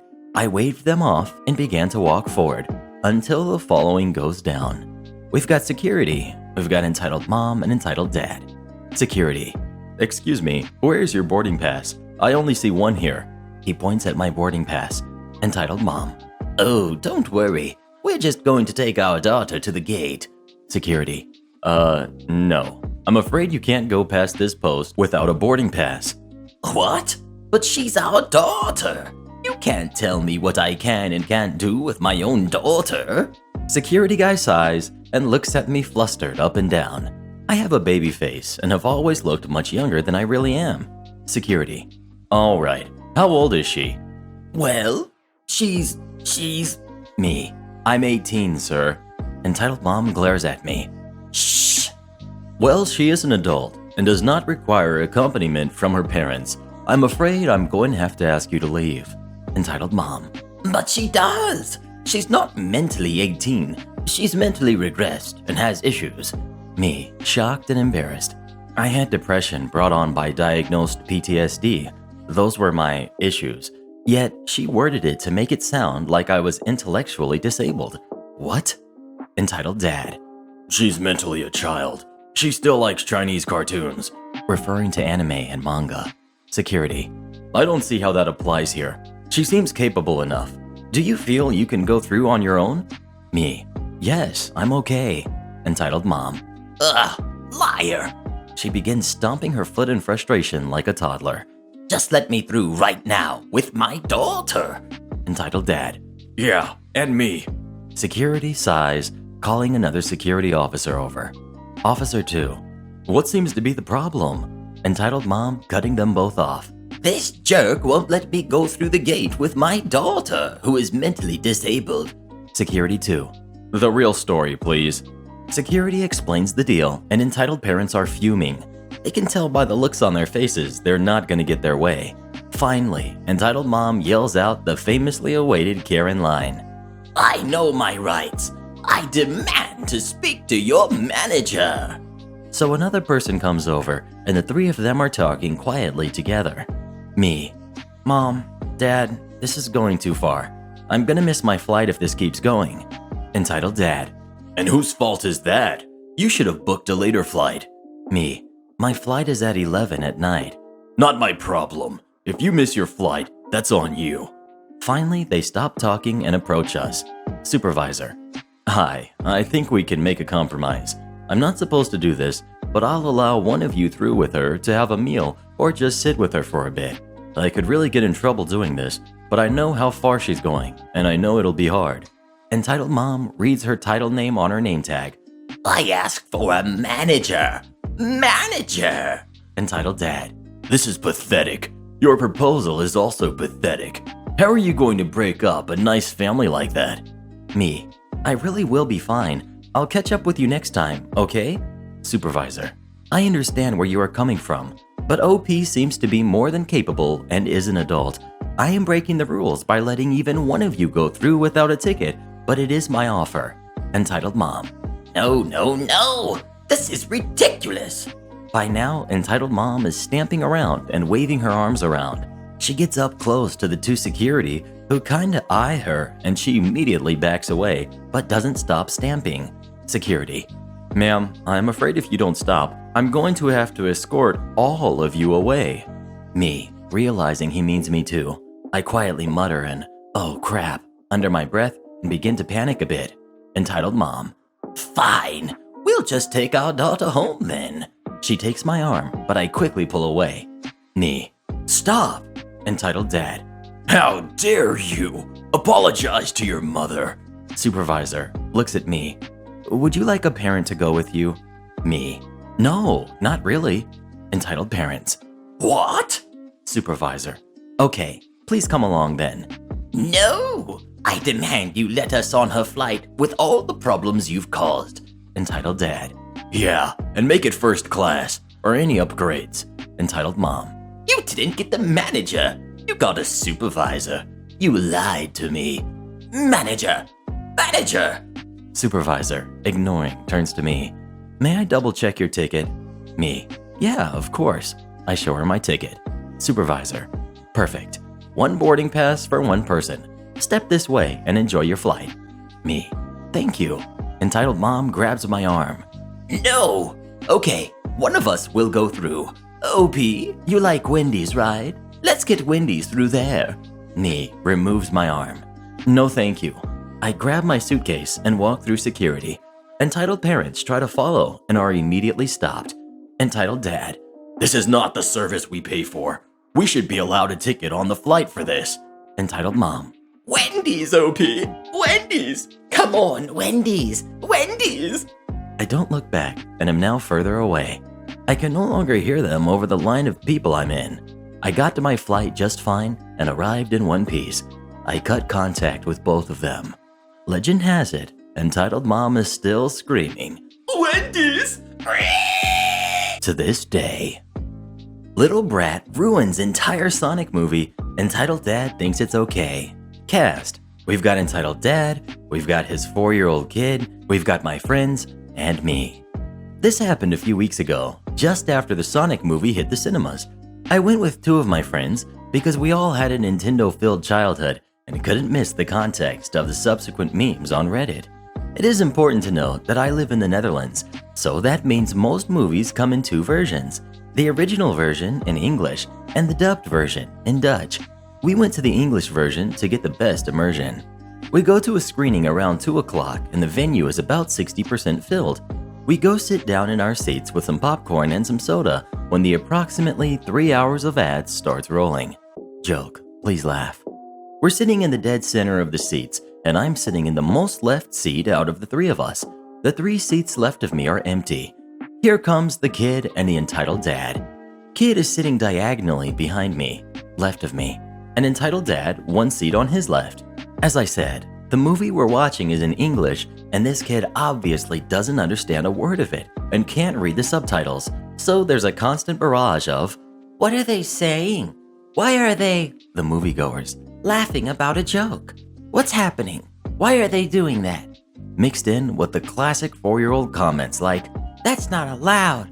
Oh no, he stole," as if it's Dora the Explorer. "He's a crook.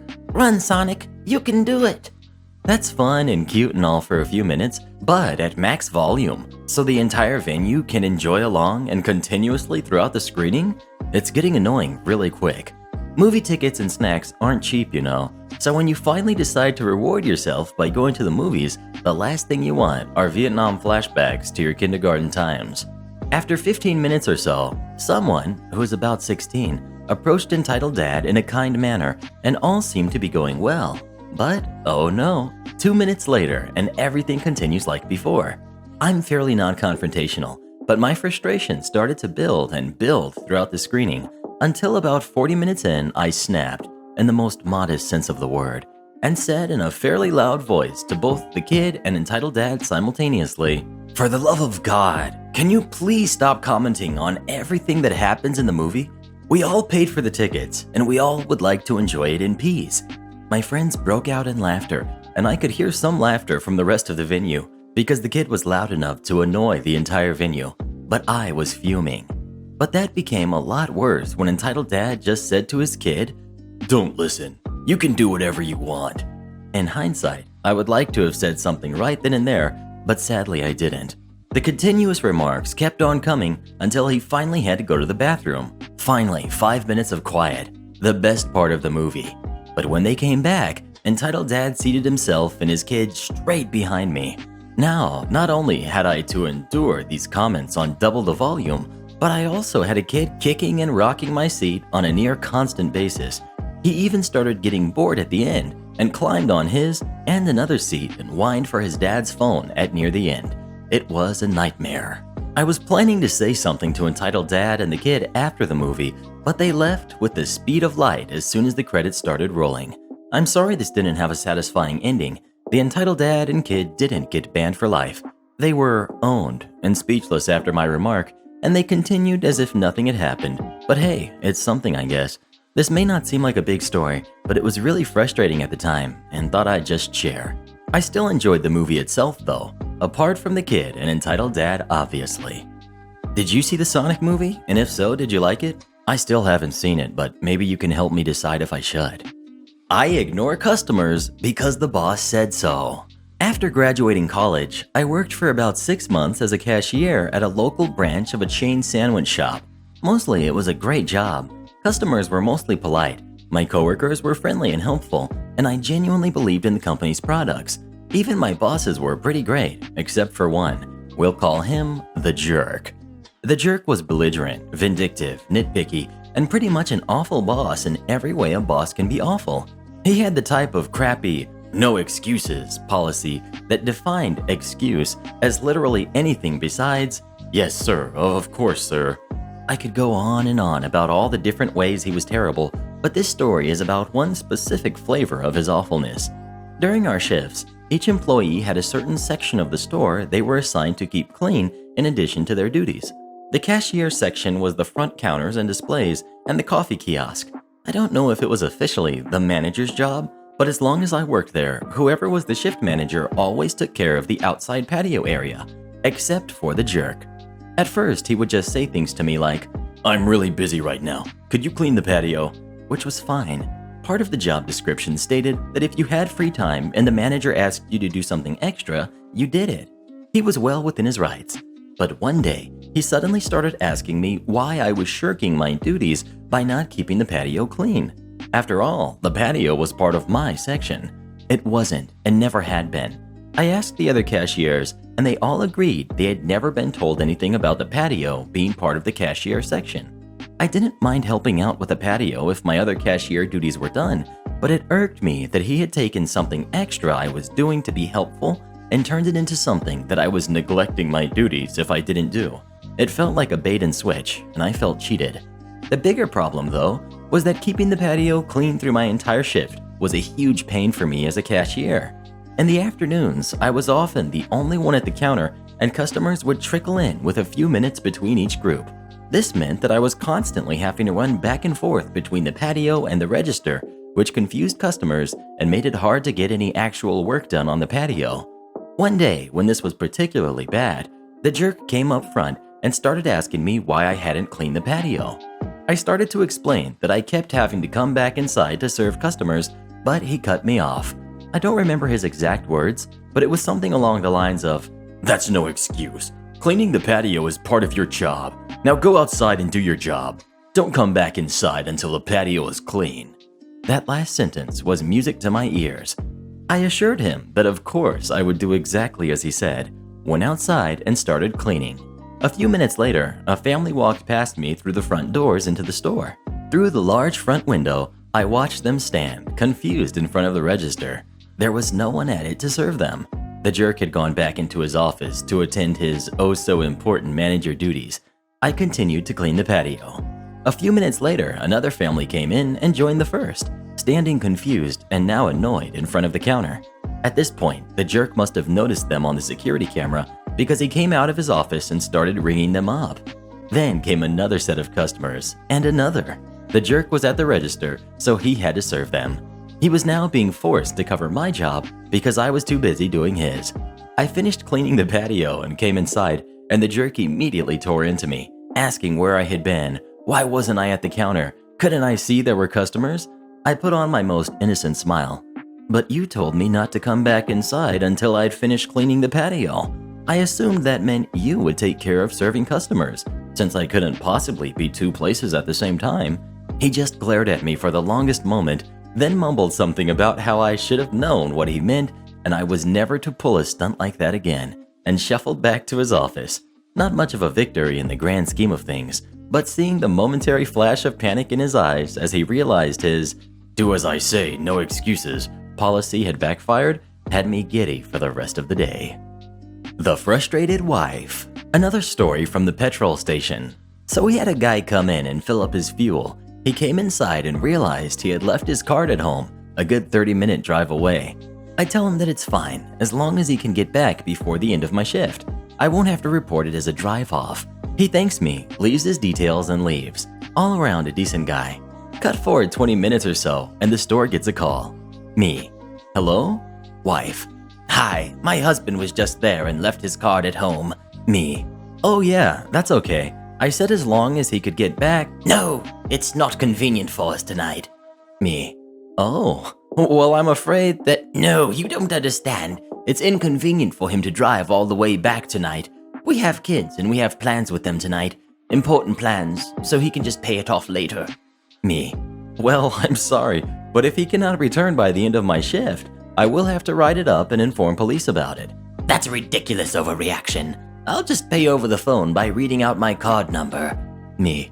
I'm sorry, but we cannot accept payment over the phone for legal reasons. It's store policy. You're making that up. It's inconvenient, and my husband won't be returning tonight. Now, let me pay over the phone. Sorry, but the system won't let me, even if I... Get me your manager. Me. I'm the only one on tonight, but I'm happy to give you the number for head office. And they can let me pay over the phone to them? Me. No, absolutely not. But if you wish to complain, you can explain to them. She hangs up. About 10 minutes later, I get a call from head office. Me. Hello? Head office. Hi, this is head office calling in regards to a call we just got from a customer. She claimed you told her that she could pay for her husband's petrol over the phone. You realize this is against company policy. Me. No, sorry, but I absolutely told her that she couldn't pay over the phone. She wouldn't listen to me. Head office. Ah, I suspected as such. She was being difficult. Me. Yeah. Head office. Well, that makes me feel better about what I said. I told her she was lucky you let her husband leave at all. You should have insisted he leave his car there while he got a cab home and back. I also told her that if they weren't back to pay in 40 minutes, the police would be called immediately and they would have a criminal record. Me. How did she take that? Head office. She was suddenly very cooperative. 20 minutes later, the husband returns and pays for the fuel. I tell him thanks and to apologize to the wife for not being able to pay over the phone. He's confused by this. I explained what happened. He had no idea. He texted her saying he would be back late as he was going to pick up his card. She called us and complained without letting him know. He was not pleased, just shook his head and left apologizing. Customer. I'm so sorry. She does this all the time. You don't get paid enough to deal with that. Entitled kid chops down my tree, costs her 500,000 pounds, 700,000 US dollars. Background information. We live in an old and big manor that has been split into 3 attached houses. The houses are about 150 years old and were built around 5 huge giant sequoias which were about 250 years old. In the UK, giant sequoias are very rare and the 2 in our garden upped the house price by about 60,000 pounds. We lived next to 2 really nice neighbors, one young couple and one old couple. The story. Unfortunately, our old neighbors passed, so their kid and her family moved in. Let's call her Jo. Joe was instantly a pain in the butt. We had been sharing chickens with the previous neighbors, and Joe agreed to keep sharing them. However, on her nights, she would constantly forget to put them away, so we would have to check them every night anyway. One night, her little brats thought it would be funny to open our personal duck pen in the night. About 2 years ago, there was a storm, and one of her sequoias somehow fell over and died. They were distraught, understandably, but from then on, the jealousy started. She would constantly complain about how lucky we were to have 2 sequoias in our garden and how our sequoia was making too much shade in their garden. It wasn't. Anyway, we just thought it was Joe being a pain. There were a few dry threats, like they would chop it down or maybe the next storm would blow it down. Until we came back from a holiday to France to find our huge 6-meter stump and nothing else. I mean, how the heck do you get rid of a 100-foot tree in like 2 weeks? 2 of our old British oak trees had been crushed as well. My mom and sisters were crying. My dad was red in the face, and we had no evidence Joe had done it. She claimed that there had been a storm and she had to get rid of it. We had a security camera at the front of the house, but you can get in the back if you go through a few fields. We then were given an 8,000-pound bill for damages to her property and to have the tree chopped up and removed. The wood alone would have been worth a small fortune. We had lost all hope, and 2 weeks had passed when my dad came running in from the garden. We had put up a wildlife camera a few months ago and had caught everything. We got a lawyer on the phone and started our revenge. We got a tree surgeon out who said it was an original specimen brought into the UK in 1860, along with the 2 that were in Elveston Castle Country Park. There were 218 around the UK, but only 60 now. He also told us to call out an engineer because the roots might be in the foundation, so when they rot, it could damage the house. Turns out, we would need to redo the foundations. Then we took Joe to court and sued them for damage to property, trespassing, and emotional damage. The tree would cost $250,000 to have another sequoia that was 250 years old put in and looked after. It's basically impossible. Plus the damage to the foundation, which was $200,000, and the 2 oaks, which were another $25,000. So with the emotional, it went to about 500,000 pounds or $700,000 US. They had to move out. And we have now paid off the mortgage, done a lovely loft and kitchen conversion, and have basically done up the house and garden as well as plant a 60-year-old sequoia tree in the back garden. We also had our kitchen counter and table made from the old sequoia. We now have a new lovely family living next to us who we share chickens, ducks, and pygmy goats with. They're very nice, and I make a fortune babysitting their kids. Telco wants to cut me off due to my ex-husband's bankruptcy. Well, I now have a free iPhone 11 Pro. My ex and I went bankrupt due to him not paying bills and his company going under. Joint names, unfortunately, as I was working and he needed my name to buy the business. It sucks, but that's a whole nother story. I have always paid my bills for every utility, so when all this went down in January this year, all other contracts, including a salary sacrificed car, just continued on. In December, I smashed my phone screen. The repair cost was about $800, so I used my insurance that I had been paying as part of my phone plan to replace it with a brand new iPhone 11 Pro. $50 per month for the service and $75 per month for the phone.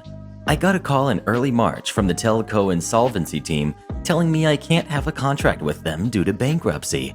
They said they want to change my phone to a prepaid account. They also said I cannot have a home internet and landline account with them anymore, which freaked me out. No Wi-Fi and kids at home. I checked it out with a bankruptcy trustee and they said legally it's not a problem, but if the company policy states as such, they can do it. I also spoke with the telecommunications ombudsman and they told me I could fight it if I wanted to, as I am still under contract. I had a big argument with the telco on the phone again, trying to explain that my bills were always paid early and that it is in their best interest to let me continue to pay out the contracts as their fees were on top of the purchase of the phone and modem. No go. She did not want to hear a bar of it.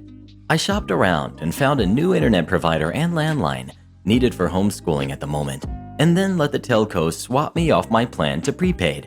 I then ported my prepaid phone number over to a new internet company. I have had the same number since my first phone and didn't want to change it.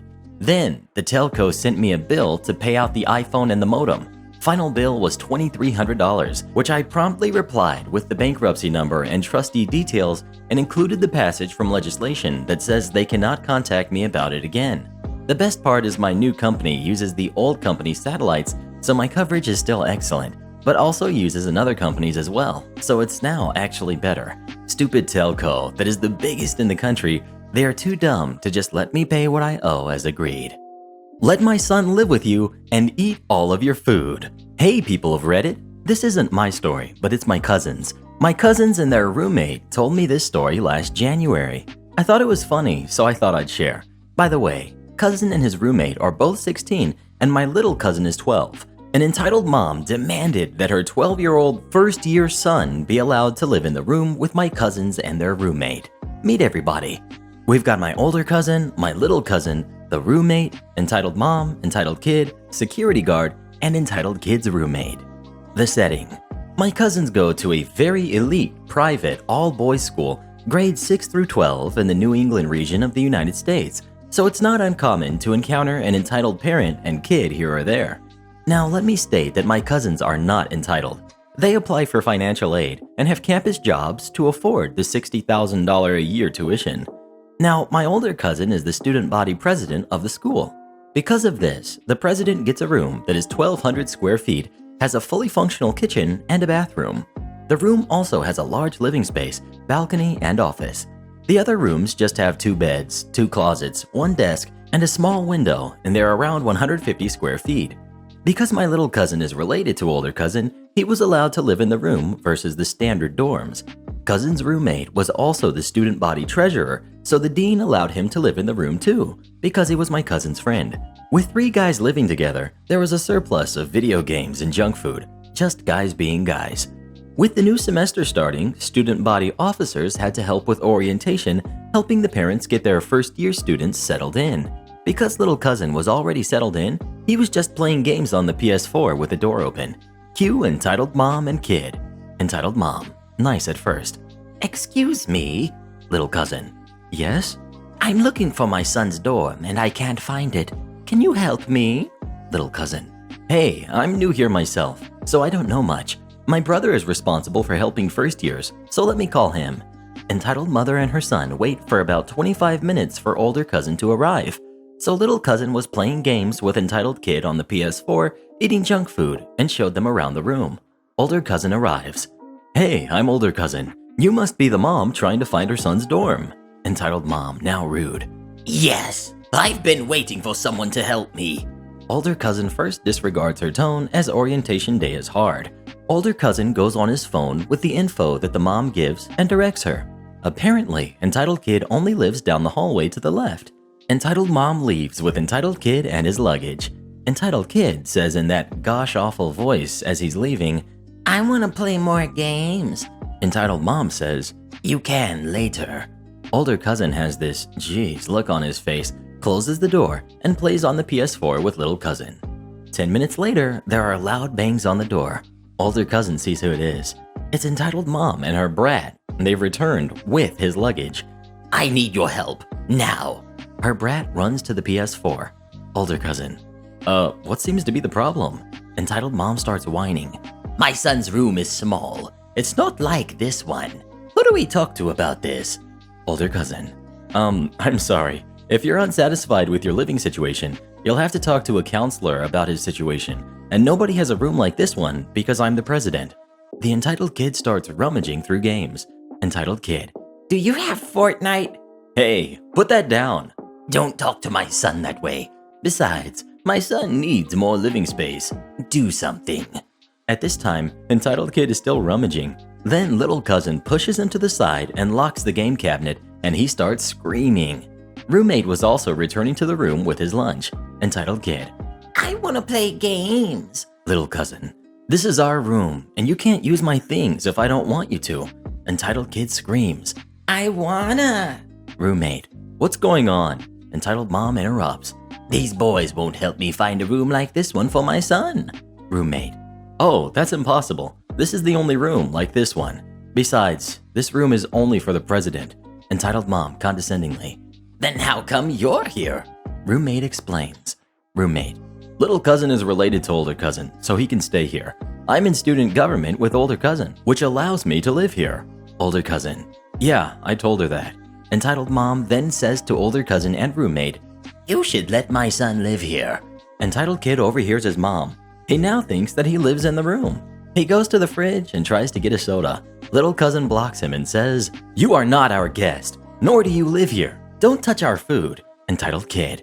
Forget you. This is my room too, and you have to share.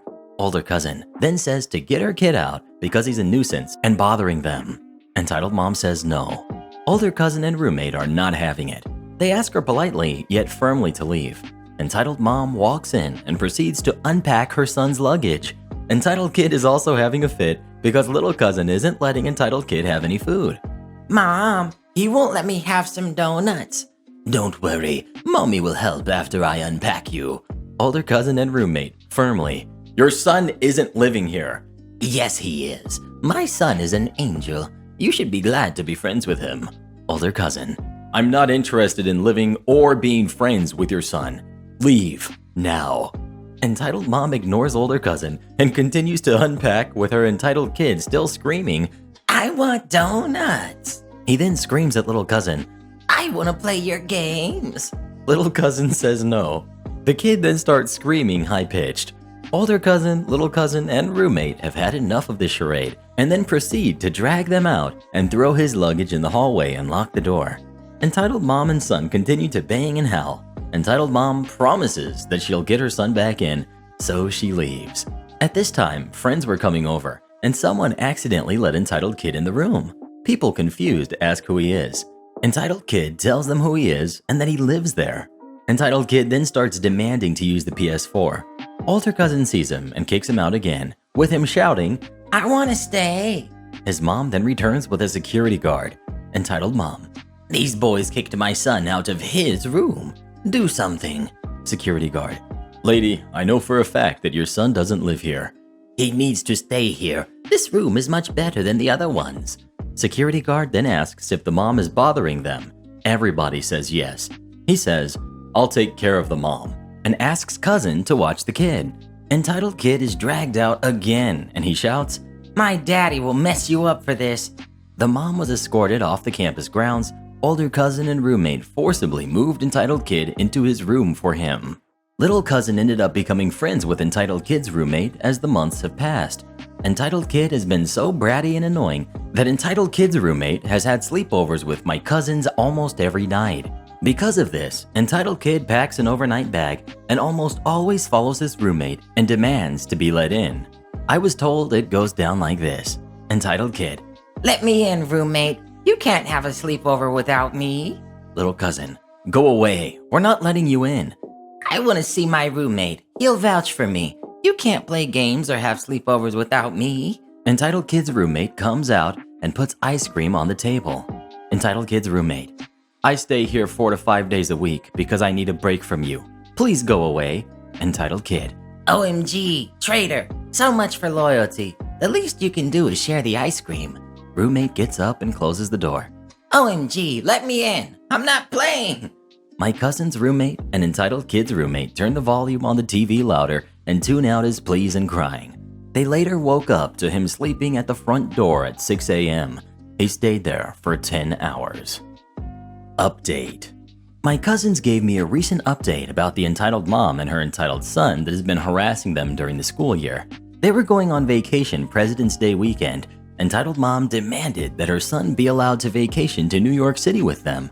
So entitled kid's roommate's parents live in New York City around 5th Avenue. For those of you who don't know, 5th Avenue is some of the most expensive real estate in the city.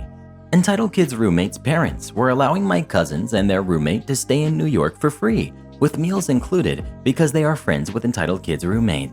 All my cousins had to do was drive there, which is around 3 hours. As entitled kid had been harassing my cousins, their roommate, and his roommate all semester, he overheard the situation and he demanded to go. When his attempts to go fail, he then calls his mom, who drives from another state, to demand that the gang take her son on vacation with them.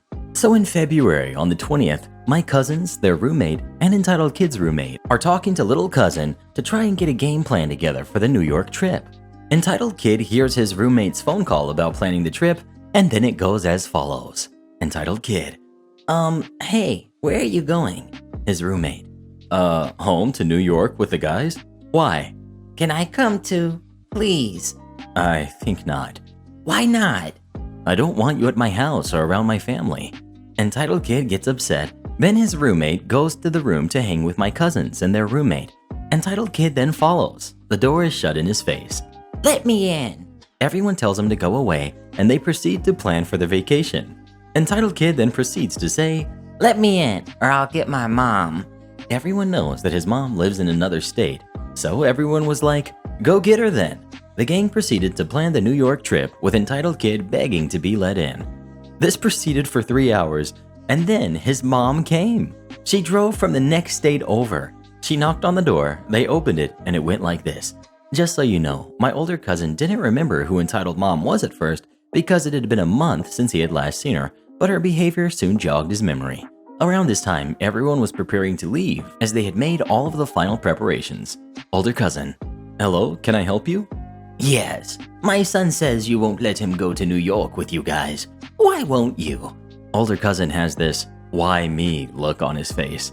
Older cousin, I'm sure that you remember our last conversation. Me, my roommate, and brother want nothing to do with your son.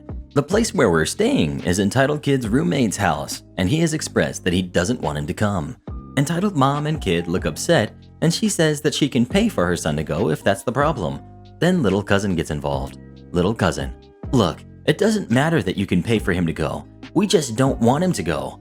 Entitled Mom, he is going. Don't you know who I am? How dare you speak to me that way? My son will be going with you on this trip, and that's that. Then Entitled Kid's roommate gets involved. His roommate, hey, I don't want your kid at my house. Seriously, he's been bothering me all semester and has made things harder for me. I sure as heck don't want him near my family or my home. Entitled Kid butts in with his attitude. OMG, why do you have to be so mean? You spend all your time here and never invite me. You have to let me come to make it up to me. His roommate, no I don't. It's my house. Then Entitled Kid starts wailing and demands his mom let him go to New York with them. Older cousin with an annoyed and sarcastic voice says, well, nice seeing you again. Bye. The gang proceeds to lock up the room and bring the luggage down to the car. Everyone goes on one last bathroom break before they get on the road. However, little cousin didn't lock the car. For those of you that know, Fords have a keypad on the driver door to lock and unlock the car. Little cousin didn't press the buttons right and the car didn't lock. When the gang came back to the car, Entitled Kid was in the back seat with his headphones on, with his mom waving as she drives away. It goes as follows. Roommate, hey, come back. Have fun in New York. They realize that her kid has just been dumped on them and that they are stuck. Little cousin says that we should call security, so older cousin does. They explain on the phone that Entitled Mom dumped her kid on them and that they're bringing him over because he is not their responsibility. Entitled Kid takes off his headphones and says, come on already, get this crap box, 94 Crown Victoria, in gear. Now the security office is around half a mile from the dorms, so for a while, Entitled Kid had this look on his face like he had won. When they pull up to the security office, his smirk disappears, as both the captain of the school and the dean were there. The captain says, you want to explain what you're doing in older cousin's car? Entitled Kid is sweating bullets and nervously says, I'm going on vacation. My mom said I could.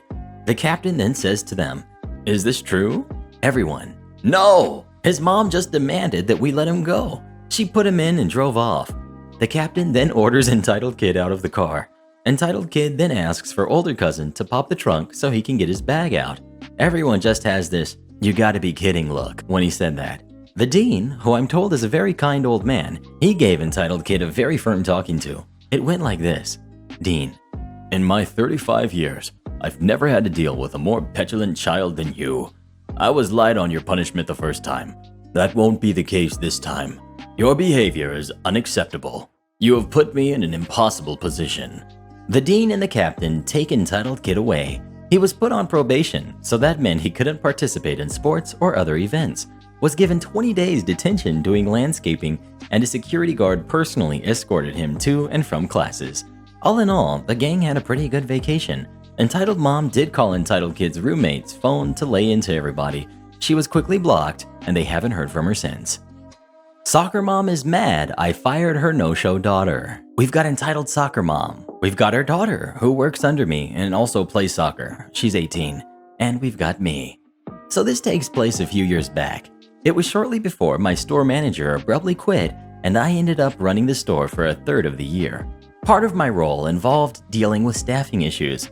At this Dress for Less store, it is very hard to get fired for anything, including being a no-show. If you had 2 consecutive no-shows or 3 non-consecutive no-shows in a short period, you could be let go for job abandonment. You could call in all the time and still have a job, and some did for a while, but then you would get a lot fewer hours after that because we could not rely on you. My boss was still making the schedule, and he based it around the availability that was provided to him by staff. So Entitled Kid had turned in her availability at the start of the semester, and she was scheduled around that. She had maybe 1 to 2 days a week scheduled on tops. At this point, she had not shown up for about 2 weeks, leading to 3 non-consecutive days. I worked that evening and tried to call her to get a hold of her. On the second day of her not answering, about 3 calls, I decided to leave a voicemail. Hi, Entitled Kid, this is OP at the retail store. Due to you having 3 consecutive days of not showing up for work, we are going to have to end your employment with us. Reach out to me if you have any questions. Thank you. It was the script my company gave me. I let the manager know, and all was settled. The next morning, I opened the store, and at the moment, I was in the office getting some paperwork ready for the day. The phone rang, and I picked it up to an angry voice demanding to speak to me. I politely said that I was me, and how could I be of help. She proceeded to yell at me how I ruined her daughter's day. I stated that I did not know who she was referring to, but that I do not recall doing anything today that could be looked at that way. She then told me she was Entitled Kid's mom and that what we did was unprofessional and horrible. I told her that since her daughter is 18, I cannot go into details of her employment. My daughter is just a kid, she screamed. Legally, that is not true, I replied. Well, you scheduled my daughter for times she cannot work, and when she has school and practice, so she should not be fired. I calmly replied that we staff our store based on the availability that is provided to us, and it is set in the system so that it will only allow that. She said that is not true, and that her daughter is on a soccer scholarship at a local community college. I replied, that is good for her, but if she is scheduled to work and cannot, she needs to be able to let us know, as we do have a business to run. My daughter is going to school on a soccer scholarship, and she has to practice hard on soccer, so you have to work around that, she yelled. We staff based on the availability we are provided, and for staff to be employed here, they do have to show up for their shifts, I replied, a little testily. At this point, she follows up with, my daughter is going to school to get a much better job than you have in retail. She is going to be a teacher. I curtly replied, oh, that's nice. One of my degrees is in education. And you work here? She said demeaningly. I do, and luckily it pays about twice as much as a teacher makes. So there is nothing in you that can talk down to me, I replied angrily as I slammed down the phone. The job market for teachers isn't good, and I wasn't necessarily delighted with my career at the moment due to some life situations. She called back immediately, and I picked it up, and when I heard it was her, I hung up again. She did not call back after. Don't tell me what color to wear. As I was growing up, my fingernails got the worst end of chewing multiple times daily. They and my cuticles were ragged. My mom had tried many times to break me out of the habit, but it wasn't until I was 14 that I really put my mind to it and tried to stop. It was hit, or should I say bit, or miss for several months. When I had the chewing under control, my mom was really invested in helping me maintain it. We went shopping and she let me pick out the colors of several bottles of nail polish. This was in the 70s. Yeah, I know, way back in the dinosaur era. Vibrant colors had just become popular, and I chose pastel shades of blue, green, and yellow. My mother spent a couple of hours on a Sunday giving me a manicure and used the green shade of polish. They were so beautiful, and I vowed never to chew my nails again. At this point in time, I was a sophomore in high school. I didn't have many friends, and I usually walked the campus alone. A couple of days after my nails had been painted green, I was stopped as I was walking to class by one of the mean girls in her group. She, who was a senior, said, I heard you're wearing green nail polish. Let me see your hands. I timidly held them out because the rumors about this girl weren't exactly glowing. She looked at my nails and said, Where did you get the polish? And what made you think you could wear it to school? I told her my mother had bought it for me, and there weren't any school rules saying I couldn't. Well, I didn't say you could, and you'd better not wear it again. I was genuinely scared because of her reputation. Who was she to tell me what to do? But I wasn't looking forward to her beating me up either. That night, I said goodnight to my parents, went to my room, and sadly, reluctantly removed the polish. The next day, about halfway through the day, I was again spotted by Mean Girl, as always with her Mean Girl crew. She demanded to see my hands, and I told her I wasn't wearing green nail polish. She reached out and grabbed my arm, pulling my hand up. She said, "What did I tell you?" I replied, "You said you didn't want to see the green polish. You never said anything about blue." Mean Girl quickly let go of my arm, and I really don't remember what she said. All I knew was I was alive and in one piece. For the remainder of her last year at the high school, she would give me dirty looks, but never again spoke to me. Middle school mischief. So when I was about 12, my best friend and I started being allowed to go to the mall by ourselves. I had a cell phone, and as long as we stayed together. My best friend had a super strict mother who was way too obsessed with making her a mini adult while letting her other siblings do pretty much whatever they wanted. Well, this was back in the early 2000s, where Hot Topic was still dark and scary, but was one of the few places to get anime merchandise. This started a few weeks before my best friend's birthday, and my mom had dropped us off so I could get an idea of what to get best friend for her birthday. So we are walking around Hot Topic and looking at the Naruto stuff, when I see a graphic t-shirt with her favorite character on it. Me, "Hey, best friend, look, you should get this." Best friend, "Oh, I'm not allowed to have graphic t-shirts." I was confused. It was just a t-shirt. It didn't have anything bad on it like some of those other ones. It was a ninja in a silly pose. He didn't even have a weapon. Me, "Why aren't you allowed to have t-shirts?" Friend, "Mom says I have to always dress like I would for work, and graphic t-shirts aren't appropriate." I really don't like my friend's mom, and honestly thought she was dumb because we were 12. No one is looking for a 12-year-old to manage their car dealership. We go around the mall the rest of the day, and every time she sees these shirts with our favorite characters on them, I can tell she wants them, but she can't buy them.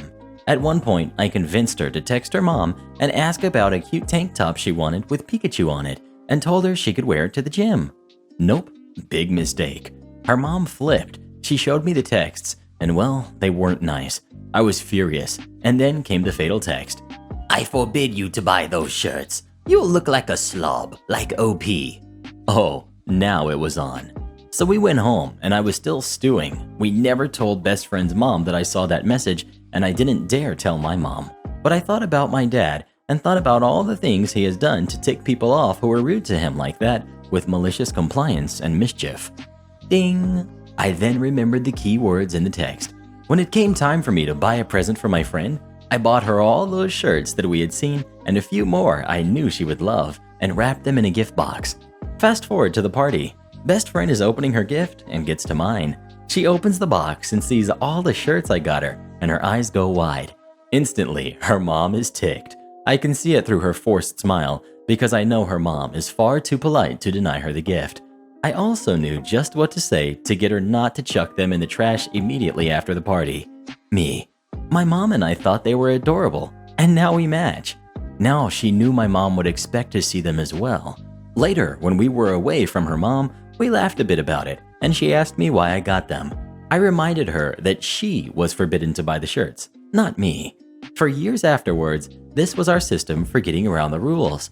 To avoid this getting any longer, here's a quick list of other issues we got around in a similar way, and yes, I either heard her mom say these things or read them through texts. "You have too many books. You can't buy any more." I bought her a gift card to a giant bookshop that no longer exists. "You can't buy comic books. They'll rot your brain." Bought her about $50 worth of comics. "Dungeons and Dragons is evil. Don't you dare buy those books." Cool. Bought her the handbook, a set of dice, and some minis. So yeah, her mom would get super irritated with me, but she also still liked me. I think she likes me, but because she was super religious, didn't like how I was being raised, because I was a good friend, and she thought I was innocent in all her lectures about this stuff. I would never buy her anything that was actually bad, just things that were harmless and made her happy. My dad might have also helped in this as well by buying us our first convention tickets when he heard her mom say that those conventions were for freaks and overweight nerds, which he took as a jab at me. I'm not super skinny, but not fat either. and also helped us get our costumes together for the convention because her mom refused. Have you ever gone to a convention of any sort? If not, do you think you ever would? Please let me know, I'd really love to hear from you.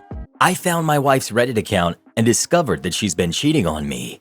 About 2 months ago, I discovered that my wife had been using Reddit very frequently, staying up until well after I had gone to bed to post and comment, mostly on this sub as well as many others.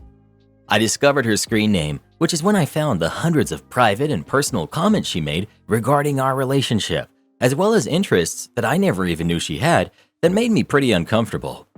For the record, she claims these are things she doesn't actually want to do and that she was just intrigued by the ideas. While reading her comments, I found out about a time that she cheated on me before we were engaged. I was crushed, and I know that she felt bad about me finding out. We have kids now, and this was over a decade ago, so I know that I just need to get over it. Fast forward to last week, I came home early from work and I overheard her talking to herself. I was extremely confused with what I heard, and eventually I confronted her about it. She admitted to sending a completely inappropriate picture to a random married guy. The dude apparently reached out to her directly after some sort of marriage advice she gave him. She claims that they chatted for about 2 weeks before things became spicy. How would you handle this situation? I'm crushed and not sure what to do. While I feel like Reddit as a whole can be extremely informative and valuable, it's crap like this that has rubbed me the wrong way entirely. Edit. For the record, I had a couple years of severe depression, which I know impacted our relationship quite a bit. I just feel like this all just crossed the line on her end. She cheated on you and is pushing past boundaries even after you found out. Do you trust her one bit? OP. In all fairness, the picture was sent before I found out about her cheating from years ago. I do feel like she pushed boundaries though, because she had no clue I would read any of her comments. I feel like she was living an alternate reality within Reddit. Has she even been remorseful for what she's done? OP. This was all unleashed last night. She seems remorseful, but I think she's still in a bit of shock, honestly. She seems more upset that she got caught than anything else, or embarrassed. I'm so sorry for your situation. This is not acceptable at all. Your wife is trickle-truthing you. It's highly unlikely that someone with a posting history like hers hasn't done anything untoward in real life. Has she been out of town in the past in a suspicious manner, like a girls' trip, business conference, etc.? Do you have her phone passwords? OP. I'm beginning to wonder the same. She says she hasn't physically cheated on me, and I mostly believe her. She has no reason to leave home much, but there have been random girls' weekends. I've seen pictures and mostly trust that she hasn't actually cheated, but now I am truly wondering. She cheated on you clearly, even before you got engaged to her. This just proves that she didn't change. I won't be surprised if she's cheated on you multiple times during the course of your marriage. Feels like divorce is the only thing right about this situation. You deserve much better than how she's treating you. I'd be very upset too, but jumping from cheated once while dating and sent a pic over a decade later requires immediate divorce and an assumption that she's been cheating all along. It's been a 10-year marriage and they have kids. A little time to investigate, find the truth, and discuss the situation is warranted. Divorce is definitely not the only choice in this solution. It could end in divorce, certainly, but jumping to a bunch of conclusions and divorcing without any steps in between would be pretty crazy. Well, what would you do in this situation? Would you divorce your spouse if you found all this out or not? Please let us know. Good luck with the divorce, bro. Hope it doesn't financially ruin you too bad. Husband and wife post about each other on Reddit. Chaos ensues. Wife's post on Am I the Jerk? Me, 40 female, and him, 39 male, have been together for 20 years and married for 15. We have 2 kids. He has had bouts where he is unhappy and been caught having emotional affairs several times. We've separated 3 times, each lasting about 6 months, and then he decides his family is where he wants to be and we reconcile. Here lately, I'm seeing the same pattern of being unhappy, moping around, disconnecting from everyone, facing his phone constantly, etc. I do 95% of the household tasks, on top of working 50 hours a week, homeschooling. He maybe cooks dinner once every 2 weeks, and he's responsible for grocery shopping on Thursdays and trash on Tuesday. He has hobbies outside of the home that he does once a week, and then he does an all-day thing related to this hobby once a month. I've asked him if he wants to talk about it, and he insists nothing is wrong, and I'm imagining things. I stopped pushing. I told him that until he communicates that something is wrong, I'm going to assume it's not. I do not have time to beg someone to tell me what's wrong when they clearly don't want to. The marriage counselor basically told him that he has a communication issue, but he would never do the exercises with me and insisted that the counselor sided with me because she was a woman. When we got a male counselor and he said the same thing, he said that guy was interested in me. I told him this morning, after he was mad that I hadn't pushed him all week trying to figure out what was wrong, that I'm done pushing. I'll ask what's wrong and if there is anything that I can do to help him once or twice, but after that, I'm leaving it. I'm done. I'm exhausted all the time, and I feel like I have a sulky teenager in my house. He's now giving me the silent treatment and telling people his needs aren't being met. Am I the jerk? Update. I'm trying to get my ducks in a row to figure out the next steps without losing my house and my kids. I scheduled a consult with a lawyer for 2 weeks from now. He's petty enough and prides himself on how petty he is to fight me every step of the way just because he can. He's gone and told all of our friends that he showed vulnerability to me and I brushed him off. When I tried to explain, I was told, "He doesn't mistreat you, he's not on anything. He goes to work, what more do you want?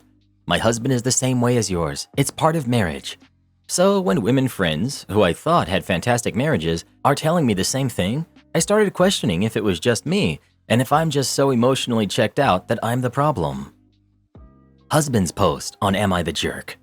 Been together 20 years, 2 kids, picket fence, all that good stuff. My wife, 40 female, and I, 39 male, are at an impasse, and I'm giving her the silent treatment because she isn't meeting my needs or showing any concern for me and my feelings. We got into an argument because she asked me what was wrong, and I felt that after 20 years, she should know to keep asking, and she didn't. She told me that she would only ask me once and would assume all is well, unless I tell her differently. Normally she asks and asks until I eventually tell her. It's kind of a game. Eventually I tell her and we work it out. More and more lately, she has less time for me and tells me that she's exhausted between work and the kids and home and all the other stuff. I work too. I have hobbies that take me out of the house. I'm tired too. She doesn't get a monopoly on being exhausted. That's parenting. I cook some and take out the garbage once a week, which is more than a lot of men have to do. We've had a hard time on and off throughout our marriage and are getting on a better track after a separation that I felt was needed after she saw a message pop up on my Apple Watch from a coworker she had asked me to distance myself from personally. You sound like a real catch, you know that? I felt she was overstepping just because my coworker was female. My wife is super introverted and doesn't really leave the house, so I'm not worried she's cheating on me. I've been quiet for almost a week and it seems like she doesn't even care. Am I the jerk for keeping on with the silent treatment until she goes back to caring for my feelings? I do stuff at home. If she works late, I'll grab food or cook, usually once or twice every few weeks.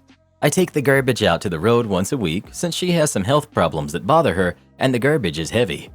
I don't cook more often because she tells me I use too many pots and leave her kitchen a mess. I don't do laundry because I messed it up royally and ruined her work clothes. She's a super anxious person and says that it really bothers her when she can tell something is wrong by the way I'm acting out, but I don't tell her. She told me I have a history of being unhappy and then seeking attention elsewhere. We went to a counselor, but they agreed with her because women band together. We got 5 sessions in and I refused to go. She still goes on her own. They were legitimate mistakes. The laundry thing I already discussed. I forgot to put the pod thing in the washer and ran it without soap. I put her cast iron in the dishwasher, and apparently this is a big no-no, and it took her a lot of work to get it back to where it was good to cook with again. I forgot to nail some of the boards in when she was putting her sitting area together. It's little things like that. I didn't have a physical affair, but it got carried away as a friendship, and my wife and the therapist said it was an emotional affair. I knew it was the wrong thing to do. I just hadn't had any attention in about 8 weeks, with a difficult recovery from the C-section where she opened up her incision twice, and then the anxiety about taking the baby anywhere or SIDS. She would stay up all hours of the night watching to make sure he kept breathing. I contacted her friend to see what I could do to help because she kept telling me she has so much anxiety and didn't know why, and that this doctor kept changing her meds so she needed to adjust. It was friendly and 100% on board at first, and then it turned flirty. And next thing I know, it's 2 years and I'm planning a vacation and to break up my marriage. I stopped it then. That's when she found out. You're the jerk, and your wife should leave you. Summing up the worst crimes from your comments. 1. She works full-time, yet still handles 90% of the household chores and parenting. 2. She manages and homeschools your kid with special needs. 3. You read her private journal and excuse it with some BS that you do not believe in or allow privacy of any kind. 4. You had 2 emotional affairs, one with one of her only friends 2 months after your wife had given birth and was PPD. Now she no longer has friends of her own, or at least lets them around you. 5. You are currently on the road to a new affair with a coworker who you admit messages you constantly, calls you love, and discusses how handsome you are. 6. You're currently openly playing mind games with your wife to purposely make her feel anxious and not tell her what's going on with you.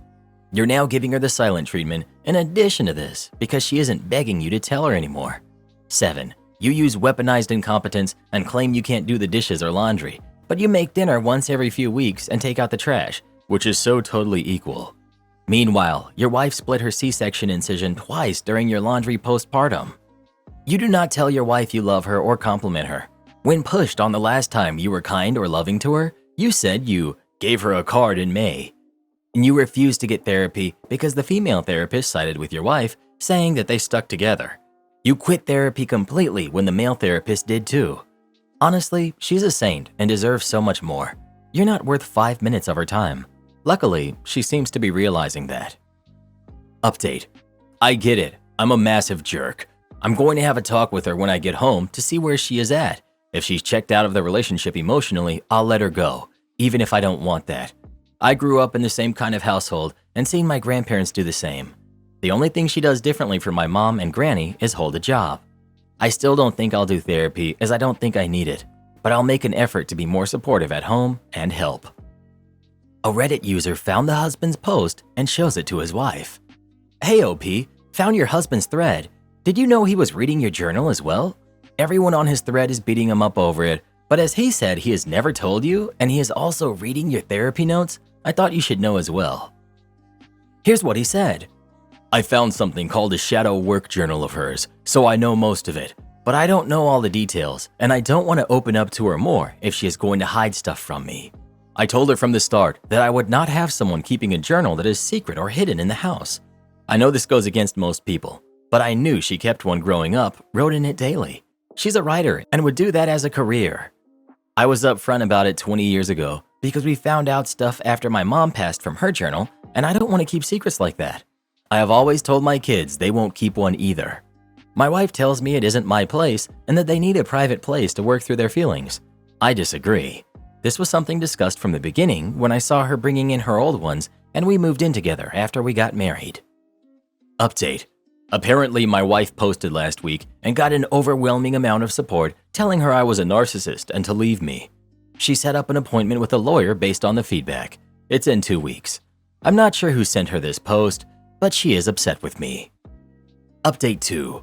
Since this has gained so much attention, I'm doing a final update and then I'm deleting this account.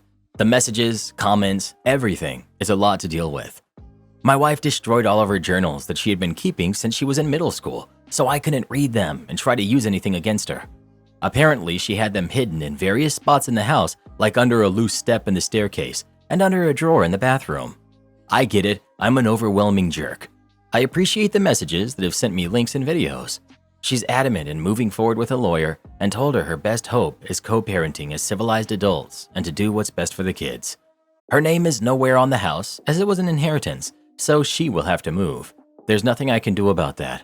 I'll try to make it as easy as possible on her from here on out and just apologize for taking advantage of her and what a wonderful person she is.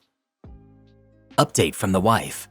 I guess things imploded yesterday. I think he found my original post, copied a lot of my post, and then posted trying to get sympathy here and was absolutely destroyed. Thank you great Reddit folks for that.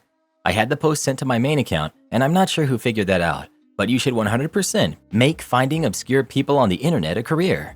He claimed he isn't on social media or Reddit, and that simply isn't true. He spends a great majority of his time on social media. He left and went to stay with a friend after me telling him that I was done and there was no coming back from everything. I guess I kind of came out of the fog reading all of the replies and the books that I ordered. I found out he reads my journals, and that was the overall breaking point for me. I appreciate the feedback and messages so much and everyone who took the time to link his post. I hope you wonderful people have amazing lives, and I wish you all the best. Wouldn't it be great if we all had a psycho meter above our head that was just visible to everyone? That way you could avoid getting married to a psycho. Well, yeah, but the challenge would be finding someone who's not a psycho. Okay, you got me, fair enough. My boyfriend wasted 2 hours of my day, so I wasted an hour of his and made him cry. Background: my ex-boyfriend is very dedicated to public service and volunteering, and he's a hard worker. On top of his crazy schedule, he also has a very built physique and is very dedicated to the gym. I found his ability to work hard, take care of his body, all while helping others admirable and physically attractive. A guy that does volunteering and aims to work in public service should be a good guy, right? I often found myself feeling like he never respected my time. He would ask me to come over on days where I had classes the next morning. Every time I confronted him with my feelings, he would always say, "I'm sorry you feel that way." He said I was ignoring him if I didn't respond to his messages or calls quickly, even if my phone was away. In the past, I was too clingy because I would message him too much and was too demanding by expecting him to take 3 seconds out of his day to message me "good morning" back. He forgot to get me a Valentine's Day gift as he had no time, so he gave me a cheap, expired chocolate bar from his car. Eventually, he apologized because he didn't know it meant that much to me and bought me 2 Sour Patch candies and a protein drink. All I asked for was a handwritten note from him. Story: yesterday I slept over at his place. We showered separately. I took 20 minutes, he took well over an hour. I had to keep knocking on his door to get him to hurry up as we had plans. He took his sweet time as showering was his alone time, and we missed our date plans as he had to go to the gym. Today I slept over again. I tried waking him up earlier so we wouldn't miss our rescheduled date. He took 2 hours in the shower and I couldn't go upstairs to knock on the door as his parents were walking around. We haven't met yet. So I had to spend almost 2 hours confined in his room. 1 hour in, I texted and called him, informing him of the time. He had his phone in the shower, and he said he would hurry up. Half an hour later, he was still in the shower. Another 30 minutes, and he was finally getting dressed. We no longer had time for our date again, so he was going to drop me back as he was going to be late for the gym. He seemed surprised that I was angry at him. He said I was exaggerating 2 hours, but I remembered the time, and I even sent him time reminders over text. I was fuming in the car, and I told him to skip the gym, as wasting 2 hours of my time, the second day in a row, was unacceptable. He said that the shower was his me time, and he really needed it. He also said he couldn't miss the gym as he had to get bigger. I asked him if the gym was more important than me, and he said we could simply reschedule our date for tomorrow. Eventually, we reached my apartment. He told me to go inside, and we could call and talk about my angry feelings. I refused to leave. I told him that he wasted 2 hours of my day, so I would waste an hour of his, and he would have to skip the gym. So I stayed in his car for an hour. He tried to leave, but I raised my voice at him. I told him he was selfish and had no respect for others' time and that it was unacceptable. I had never raised my voice at him before or done anything vengeful, so he was startled. He disagreed and repeated he was a good person that respected others' time. He said he simply wasn't aware of the time, but I responded with the fact that he had his phone and you can check the time there. He said he lost track of time, but then I told him I even called and texted him. He went quiet and started crying, pouting, and stomping his legs. He kept repeating, "I've never felt this way. I feel so claustrophobic. I want to go to the gym. Please let me go." I refused. I said if he's feeling claustrophobic, he can take a walk around the area, but I wouldn't leave the car for another hour. I also told him he wouldn't be late for work, so it wouldn't hurt him to skip the gym for one day. He cried and said he already missed half of his gym time yesterday, and I told him it was his own fault due to his poor use of shower time. He continued sitting there, pouting and crossing his arms, sniffling and stomping his feet in the footwell. 40 minutes in, he said, "So you really wanted to end this way?" I said I was fed up with his behavior, so I was fine either way. He continued crossing his arms and pouting while refusing to apologize. Eventually, I got out of the car and went upstairs while he drove off. I haven't messaged him all day, and he hasn't messaged me either. This guy was my first real boyfriend, my first kiss, my first everything. We'd been dating for over 4 months. I don't know if it's right to throw everything away like this, but I also don't really care. I feel so happy with my small victory. Edit. FYI, he's not on anything. Also, here, the hot water does not run out. By the way, yes, I dumped him. Update. He saw the post, spammed me with calls, excuses, and apologies for hours. Eventually, I picked up. He said, "Well, you know a sub about petty revenge is bound to attract a certain audience." I also did another petty revenge against him. I downloaded a dating app a few hours after we broke up to shove it in his face. Swiped as much as I could and had 200 likes on my profile after 20 hours. Only matched with 2 guys though, so I did the most bare bones icebreakers, nothing else. Obviously, I'm not going to hop into a new relationship anytime soon. Don't even remember their names, but my ex is upset and says that I cheated on him. He said he felt sick and threw up. Now he's also trying to bribe me back into the relationship with a brand new Nintendo Switch. Says he's a bad person who hurt me a lot but won't do it again, yada yada yada. Is also repeating the claim that I'm a cheater even though we broke up yesterday. Also, he vehemently denies ever cheating on me. Karen demands I pay her $20,000 hospital bills from having a baby. I, 28 female, just had my first baby 2 months ago. My sister, who's 33, had her third baby less than a week ago. Now to the relevant background. When I was 18, I came to France for an exchange program and I just fell in love with the country. Then I decided to go to college here, met my husband, and just moved here permanently. My sister hated the fact that I left the US. She took any opportunity she could to talk trash about where I moved to, about the way we do things here, and about my husband and his family, etc. It got to the extent that I went low contact with her. When I had my kid, my parents came to stay with me for a month. My mom was very impressed by the fact that we paid nothing to have this baby. I didn't have to pay for my checkups, my mandatory lab work, the birth itself, the hospital stay, and some postnatal care that included pelvic floor rehab. I didn't even have to pay for a preventative dentist appointment. Apparently, the same thing in the US would have cost in the tens of thousands of dollars. Anyway, they left directly to my sister's. She needed help, had some health scare, and they planned to stay with her until she gave birth, and then for a while after to help with the kids. I called to congratulate her when she gave birth, sent a gift and all of that. She was upset even then. Then yesterday she called me, told me that her hospital bills were over $20,000 because of some complications, and that it wasn't fair that I didn't have to pay anything at all. Apparently, my mom kept bringing up the fact that it was free for me. She said since I didn't have to spend a cent, then I can afford to help her, so she too can afford to stay with her kid instead of going back to work ASAP. Here's where I might be the jerk. Even though I could afford to send her a couple thousand, I refused to do so purely because of how much she looked down on my decision to move to France and marry a Frenchman. So all I told her was, sorry, I can't help you. But you are free to come give birth here next time you have a kid. Even as a foreigner, it won't cost you more than $3,000. She called me a condescending jerk and said she will be going no contact with me. So, am I the jerk? Not the jerk. Your sister had 2 other kids. She knows the cost in the US. Your finances aren't tied to her in any way. She needs to keep her entitlement in her lane. Not the jerk. You're not responsible for others' medical bills. She's acting out of jealousy and selfishness. You can afford it is the dumbest reason to give a handout to someone who doesn't even deserve it. Malicious compliance cost the company hundreds of millions of dollars. So this is a story from someone I know. I've known this person for years, and while I don't work with them, I've seen this story play out more or less step by step.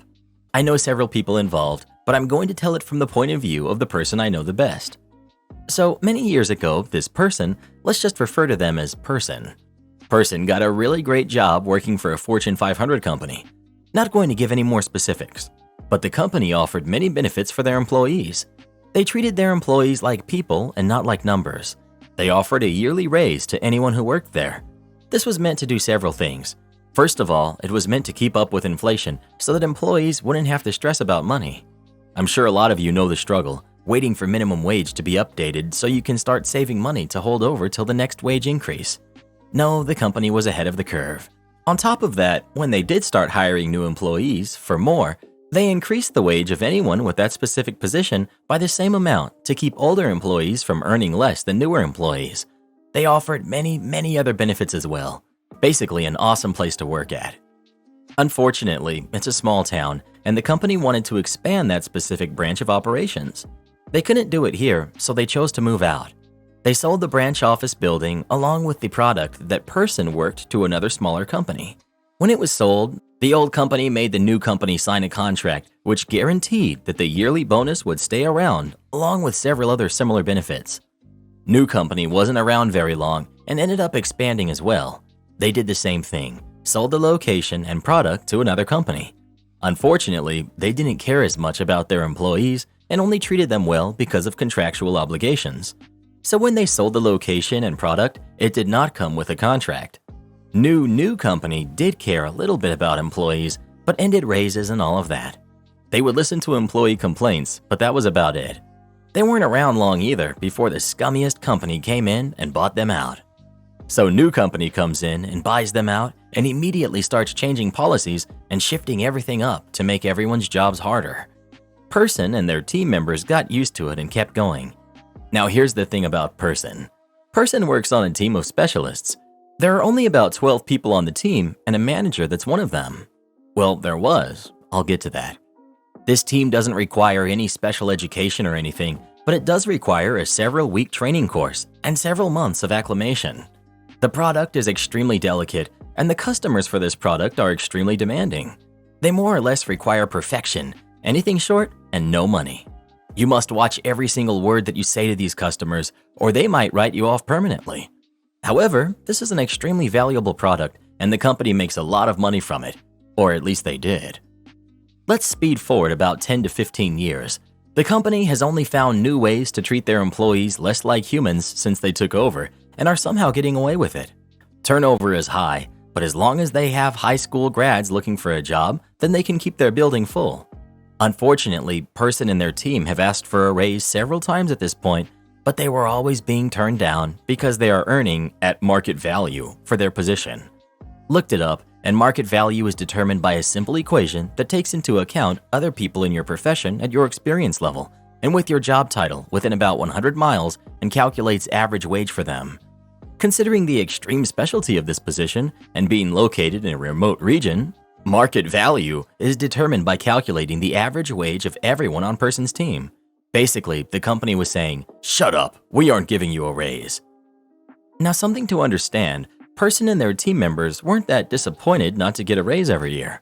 However, they were now making only a little more than a new hire with the company. And there are other companies that do similar but less specialized work in the area, but start people out with a higher wage than Person is making at this point. I literally knew high school grads with zero work experience that made more than Person did. Now at this point, Person has about 20 plus years of experience working the specific product, and the least experienced person on their team had been working in it for 12 years. The straw that broke the camel's back was an annual investors meeting that was streamed live to the entire company. Person, working on a small team, was invited to take a few hours off to watch the meeting. It was kind of a reward for them for performing so well. The company shot themselves in the foot with this one, though it was already starting to go south anyways. They just sped it up a little. So to put this into perspective for you guys, the company's total profit for that year, profit, not earnings, was a little over $1.2 billion. Out of that $1.2 billion, Person's team of 12, and a company hiring tens of thousands mind you, these 12 people and a manager brought in about $480 million. That's a little over a third of the company's total profits for the entire year. For those that don't like math, that's about $40 million per person of pure profit. Person specifically earned a little over $60 million alone. The lowest earner on the team was over $20 million. Seeing that they were single-handedly responsible for over a third of the company's total profit for the year, the entire team got together and demanded a raise. The manager actually put that in before they even said anything. Even their manager thought it was wrong. They demanded $20 an hour. They actually only wanted half of that, but since they were being lowballed and completely unappreciated by the company for the work that they did, they put in a higher number. By the way, $10 is about the amount they would have been making with their yearly bonus had it never been discontinued. As you might expect, the company, being money hungry, came back with the same response as usual. Didn't even try to negotiate. They asked several more times over the course of a few weeks, threatening to quit if they didn't get a raise, and the company basically just said, "Go on, anyone can do your job." Cue malicious compliance. They didn't all quit, only 3 of the 12, which if you've been keeping up, would add up to an average $120 million over 1 year. But that's not all. Actually, what they did ended up turning out even worse for the company. The rest of the team all agreed to only work their minimum requirements. The company had minimum requirements that everyone had to meet. This team, up to this point, being proud of the work they put in, consistently exceeded the requirements many times over. They would compete to see who could perform the best, The lowest earner on the team often exceeded minimum requirements by 3 times over. At the end of the year, the company had to painfully explain to investors why their highest earning department was now performing at less than half what it did the previous year. They came up with some stupid explanations. They still refused to give a raise though. Instead, what they decided to do was raise their minimum requirements. At first, the team kept up, but eventually, out of aggravation when their constant requests for a raise were denied, about half of the team requested transfer off. They were transferred to other departments and replaced with brand new employees, the most experienced of which had been with this company for about a year. The new employees struggled to keep up with the minimum requirements, which kept getting raised to meet stockholder expectations. Eventually, original members on the team had either quit or transferred to another department, even the manager. This left the team with only new employees who had absolutely no idea what they were doing. They completely alienated the vast majority of their former customers almost overnight, and if that wasn't enough, because they could not meet the extremely high demands of the company, still only a fraction of what the original team was performing, they were either let go or transferred to another department and replaced after only a few months on the team. Even hiring several times the number of employees on that team did nothing. When they reported an earnings of $80 million from that team, the company got so fed up with it that they just sold the product to another company for an enormous loss. Unfortunately, this isn't one of those "the company drove themselves out of business" stories, but I still think it's pretty funny, and I like to tell it to all of my new friends. I also use it to warn anyone who might be considering going to this company to work. Honestly, you'd think that if someone earns that much profit for your company, you'd at least try to keep them around. Karen flips out in our restaurant because we only carry Coke and not Pepsi. I was serving Saturday night at a pretty popular burger chain. I got set with a 5-top of all adults who were nice considering it was too early for dinner rush and I could give them almost my full attention. I greet them and start getting their drinks. The last person to order a drink was a woman, probably in her 50s. She seemed really sweet at first when she asked, "Do you have Pepsi or Coke?" I explained that we carry Coke products, and then it was like a flip switched. "Why does every darn restaurant have to carry Coke? That doesn't make sense. Coke products are all terrible. I can't stand them." I was completely shocked at her reaction, to be honest. She ranted for a full 30 seconds. She wasn't fully yelling, but basically talking as loud as she could. Before I could answer, one of the guys at her table replied, "Coke is popular, that's why," and he laughed awkwardly. I spoke up and I offered the many other drinks that we carry that aren't soda, but she just scrunched up her nose in disgust and settled on a Sprite. "I can't stand Sprite, but I'm going to have to force it down now, thanks to useless restaurants that can't carry Pepsi." "Okay, ma'am, whatever you say." I brought her a Sprite and she drank 3 of them. Must not have been too bad. I don't know what changed, because the rest of the night she was on her best behavior. She loved the food, thanked me a lot, and left me a great tip. A win is a win. What I would like to assume happened is that the other 4 people at her table shamed her for her outburst, and she was so embarrassed that she acted on her best behavior for the rest of the night. Good grief. I get that people prefer one over the other, but reacting like that? Get a life, lady. Order water, coffee, or tea if it's that big of a deal. Anyone who gets this angry about a soft drink should be drinking more water anyways. Honestly, it's very telling that us servers are always checking with these people to see if Pepsi is okay, like they're kids about to have a temper tantrum. I've never had a temper tantrum, but I have always been appreciative when I order a Jack and Coke and the server asks me if Pepsi is okay. It absolutely is not. I always have a backup, Jack and Ginger, so no big deal. I went to a concert a few weeks ago and I ordered a double Jack and Coke, which cost me $32. I knew how much it was and I still ordered it. I was not happy that I got a Jack and Pepsi. I kept thinking it tasted funny. Yeah, because that venue only carries Pepsi products. For $32, the bartender should have absolutely specified that it was Pepsi. Any place that serves alcohol should carry Coke products. A rum and Pepsi or a Jack and Pepsi should just be illegal. Well, what do you think is better, Coke or Pepsi? Please let us know. Can we all just agree that Diet Pepsi is absolutely disgusting, but Coke Zero? I dream about the stuff. My fiance wants to be a stay-at-home fiance. Is she a gold digger? My fiance has proposed something to me that I've never heard of. We had a big argument, and she felt that I was acting like a jerk. So I wanted to get an opinion on what she's asking me, and if it's something that I should be worried about. I, 30 male, recently got engaged to my fiancée, Emma, who's 26 last month. Emma is amazing, and we met at work. I'm a researcher in a big tech firm, while Emma works in marketing. We met 2.5 years ago during a company event, and I was completely smitten by her. I asked her out, she said yes, and we have an amazing relationship so far. One of the things I love about Emma is how organized she is. Her job involves working on marketing events and event planning. She's great at it, and I'm so proud of her. However, her work also involves working for longer hours, especially if she's helping in organizing events or meetups. Since my job is a desk job, I generally have very predictable hours, and I do not generally have to work late. She always complains about how I get to sit in a nice office while she's driving around everywhere and getting things done. I know this might come off poorly, but I am neurodivergent, ADD, and I struggle with simple things, and that's one of the reasons I love her, as I struggle with anything that requires organization. She's patient and makes my life better in many ways. We moved in together in the summer. She moved into my apartment. That was the first time we discussed finances openly. Due to some really lucky factors and stock value appreciation, I have a pretty good compensation package. She knew I was financially stable, but she was shocked when she learned what I make. I was actually equally shocked at what she makes.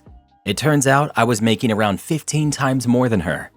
I offered her to not pay anything and concentrate on saving to pay back her student debt, which was paused at the time. I own our apartment. However, she said that she also wanted to contribute, and we decided to split the expenses proportional to what we make, which I thought was fair. She has always been very independent and self-sufficient. Now on to the issue. So we got engaged around a month ago during the holidays. She had never asked me for anything expensive before. However, she wanted a specific diamond engagement ring that cost us close to $15,000. I was not comfortable spending that, but she convinced me that she was going to wear it for the rest of her life, and hence, it's worth it. We got it, and she was very happy. Whenever she shows the ring to anyone, she often attempts to mention the cost of the ring in the conversation. I feel extremely uncomfortable with showing off, and I have told her many times to stop. However, she continues doing it. Yesterday, I came home, and she asked me to sit on the couch next to her. She said she wanted to talk about something important. She said that she's planning to quit her job next month and give her 15-day notice. I was shocked and asked her if anything was wrong. She said that she wants to plan the wedding, and it's going to take a lot of time. We plan to get married in the summer. Hence, she wants to make sure she takes care of all of the bookings soon. I asked her why she needed to quit her job for that, and she said that she was tired of working long hours and wanted to be a stay-at-home fiancé. I laughed and told her that that was not a thing.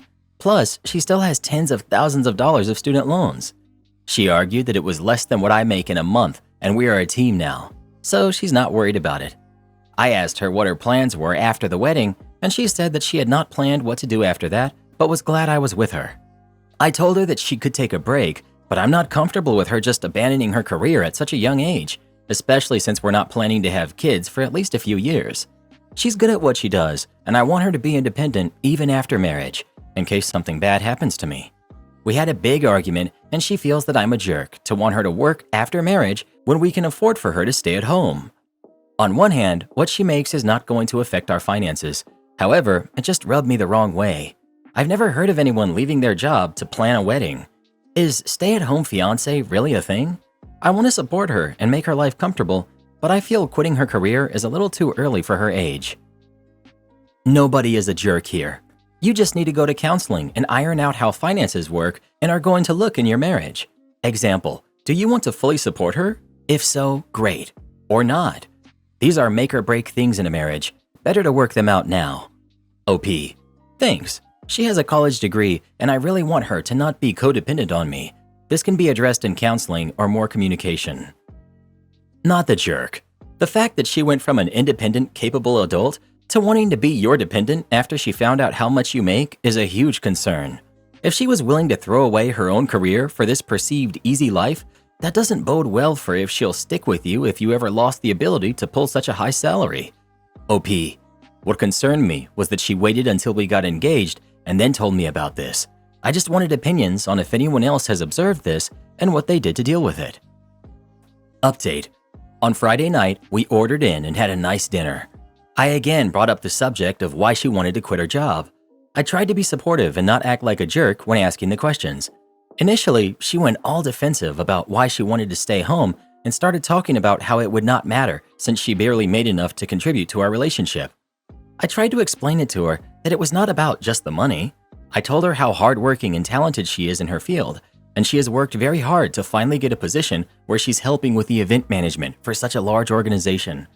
I also talked about the fact that although I make good money, I've just been working for a few years, and we do not have enough savings where if something happens to me, she will be taken care of. I told her about my fears that having a large salary means I have the biggest target on my back when it comes to layoffs. Overall, I think I was able to get my point across on why I feel she should not give up on her career at the age of 26. She agreed with most of the things I said. She told me that she was very overwhelmed with all of the things that needed to be done before our wedding. She commented on how I am really bad at organizing tasks and she will have to handle many of the things on her own. Our parents insist that we get married this year, and it's a very short time frame to plan everything. She said that she feels burnt out at work and barely has any energy left at the end of the week after running around everywhere and sometimes traveling to different cities. Her exact complaint was her boss treated her like a work mule, and it was degrading to do all of that work for barely any money. Hence, she wants to avoid the work stress and plan for the wedding from a happy place. She promised that she would start looking for work once we were done with our wedding and honeymoon trip. However, she does not want to work in a role she is currently working in and wants a job with more predictable hours. She also talked about going back to school and getting her master's. She insisted that she did not want to be a trophy wife, and I jokingly pointed out that the best she would qualify for would be a consolation trophy. She laughed, but I don't think she was happy with that. I think that was fair, and she plans to resign later this week. Hopefully, she will be able to enjoy the days off and re-energize before the wedding. As for all the gold digger comments, I understand where you're coming from. I grew up poor, and I make an effort to never show off what I have, to a fault, because not everyone in my family has got what I have. She fell into that version of me. If I trust her enough to get married to her, then I also have to trust my perception of her. For me, she's the smartest, hardest working, independent person who frankly does not care about stuff. Granted, she got a nice engagement ring and was excited to show it off. However, most of my colleagues' spouses also have nicer rings.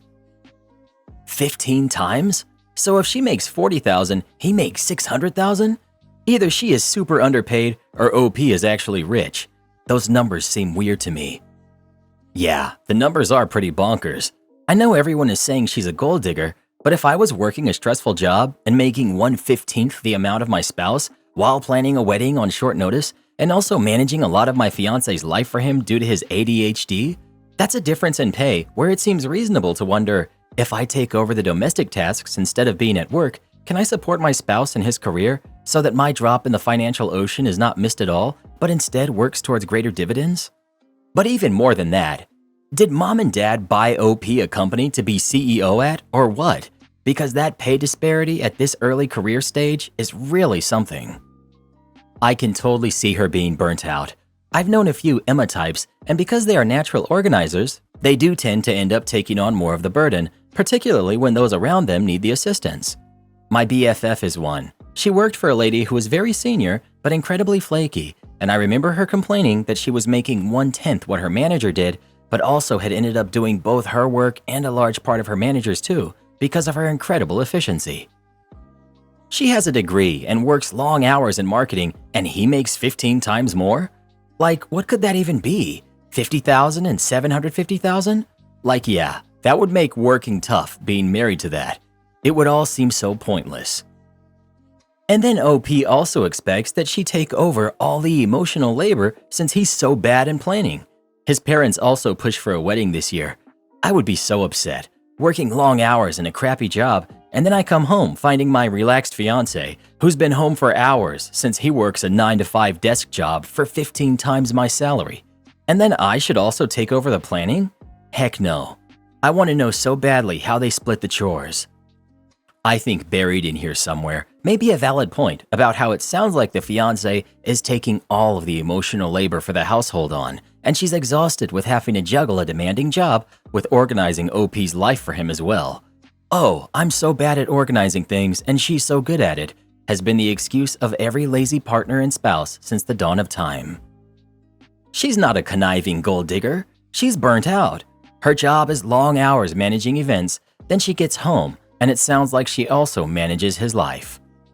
I mean, if your fiancé was making 15 times the same money as you for far less hours, I'd also prefer doing literally anything other than work, because it basically means my work has no value. Am I the Jerk has such weird energy. This dude is basically part of the 1%, and the comments are calling his fiancée a gold digger because she doesn't want to work while taking on the lion's share of the household tasks, even though she has a more physically and mentally challenging job than he does, and also got with him when she thought he was earning modest wages. I would bet my life that the keyboard warriors telling OP to get a prenup would act like they hit the jackpot if they found out the love of their life was secretly rich. Well, who do you think is the jerk? OP or his fiancé? Please let us know. All I can say is good luck, brother. Something tells me you're gonna need it. Am I the jerk for refusing to babysit last minute because their sons seem older than they said they were? I, 19 female, have been babysitting occasionally for a few families for the past 2 years. A week ago, a new family got my number from one of the families that I babysit for often. I told them up front that I have this rule where I only babysit boys that are 10 and under, but when it comes to girls, the age is not an issue for me. They told me that they had 2 boys, ages 9 and 10, so I agreed. They told me that they had very important plans the day I was to babysit, and I assured them that I'm very professional and I will be there on time and all of that. The day came and I went to their house, and the dad greeted me, then took me to their living room to meet the boys. To my surprise, they looked like no 9 or 10-year-old that I've ever met. One looked 12, and the other looked like he could be 15 or even 16. Both were taller than me, and the older one even had some visible facial hair. All that was going through my head was that these parents lied to me about the ages because I lead with my rule about ages, and they lied to me just so I would accept. When the mother came down and greeted me, I asked to speak with her in another room, and I told her I cannot babysit. I was also truthful about the reason, and she was livid. We got into a back and forth where I basically said that I feel they lied to me about the ages, and she even said, "Oh, so you want me to show you their birth certificates to believe me?" At this point, I was kind of mad because she was immediately livid, and I also felt like I was fooled. Anyways, I said, "Yeah, some proof would help." She stomped off to the living room, and I could hear her tell her husband, "Get this jerk out of my house. I'll stay with the boys." I walked out of the kitchen towards the front door and announced, "I'm leaving," before I stepped out. Later that night, the mom of the family who recommended me called and was also pretty angry. I explained that they looked much older than they said they were, and there was no way that they weren't lying. She said maybe one is actually 11, but the other is truly 9, and that they just look like they were much older. To be fair, the mother was tall and the dad was huge. It's actually the reason I asked to confront the mother and not the father. But boys weren't just tall, they also looked older facial-wise. Also, if I had babysat them, I wouldn't have felt safe, which is why I have the rule in the first place. There was no way their mother didn't realize that they looked much older. I feel like it was something she should have mentioned after telling her my rule about their ages. I felt like I was justified, but I also felt bad that I ruined their plans. Everyone involved is angry with me, and I wonder if maybe I was overreacting and should have just babysat since I agreed. Right now, I don't know what to think. Was I the jerk here? No. If she could have shown you their birth certificates as offered, she would have. And they could have been fake. How would a 19-year-old even know if they were real? But facial hair? That's a no from me. Not the jerk. Not the jerk. I'm so impressed that you stood up for yourself like that. Your gut is usually right, and you are wise to trust it. Dude, you just accused the parents of lying, called these kids threats, and acted as though you were being somehow set up. No wonder the less tall and therefore able to be spoken to parent was livid. My kid was taller than me by the time she was 9. The world can be unforgiving to a kid who looks older, and thus is treated as older than they are. Thanks for contributing to that unwarranted shame. If you're so frightened of kids, then don't babysit. If you have to physically restrain them, then don't babysit. And if you think that all young men are threats, then get therapy. Just when I thought I had heard everything, your boundary is tall kids. You're the jerk. Am I the jerk for getting my neighbor and client banned by all of the local babysitters? Over the holidays, I, female 17, got a chance to go to the Caribbean with my neighbors as their nanny. My parents weren't thrilled, but it was after Christmas, so they let me go. The deal was pretty simple. It was 10 days at an all-inclusive resort. I would share a room with the kids and take care of them for 7 days and 7 nights, and in return, I got $500 and 3 days to myself. The rooms were adjoining. I think that's the right word. A door joined them. My parents insisted I get everything in writing so there were no mistakes. Basically, we agreed that I would work 2 days and take 1 day off, over and over. No problem, I thought, and I checked out the included activities and any excursions I might like. On my 3rd day off, I had planned to go scuba diving. I got up early and went on my excursion. When I got back, the parents were mad that I had left without warning. I reminded them that we had a deal, and they said that they had met another couple there and they were going golfing and that I messed up their plans. I don't know why they made plans on one of my free days. They were upset all the way home, and when we got back, they posted about how irresponsible I was. One of the other families called me to get my side of the story. I sent them a picture of the deal that we agreed on. They said they knew I wouldn't do what I was being accused of. Then they started commenting on the post by my neighbors. My parents did that also, but I think everyone thought that they were just protecting me. So now it's a big deal, and everyone knows that they tried to change our deal without talking to me. Some of the other babysitters, or their parents, are now saying that they won't babysit for my neighbors anymore. I feel bad about it because they paid a lot for my vacation, and if they had asked, I probably would have switched my excursion to the next day. Anyways, they're upset that I told, which I didn't. They said that I could have talked to them if I had a problem, but I'm not the one who made it public. Not the jerk. You made an agreement in writing which they insisted on. Am I the jerk for refusing to pay for cake slices that my teenage daughter ate? I, female 38, am a single mom with my teenage daughter, Carly, who's 17. My sister, who's 36, lives nearby with her husband and their 2 kids, who are 9 and 7. Carly sometimes babysits her cousins on the weekends, so my sister and brother-in-law can go out, usually for 3 to 4 hours. In exchange, my sister gives her 30 to 40 euros cash in hand. My sister and I do not make Carly babysit. She volunteers to. She likes having the extra money to fund her Starbucks addiction without a part-time job in fast food or retail. Plus, the kids love getting to see her. I'm glad that she's getting to learn responsibility. I think it's a win all around. Last weekend, there was a problem. A couple hours after Carly came home from babysitting, my sister calls me. It was my niece's birthday 2-ish weeks ago, and there was some leftover birthday party cake in the kitchen. It was a custom-made fancy lemon curd cake, and I remember at the party, a lot of the kids didn't want to eat it, so there was a lot left over. While she was babysitting, Carly had eaten 2 slices. My sister said that she should have asked before helping herself to the cake and that it was expensive. I apologized to my sister and told her that I would have a word with my daughter. She mentions again that the cake was custom-made and expensive and says that we should be compensating her. At first, I honestly thought she couldn't be serious, but she did want me to give her money because of the cake.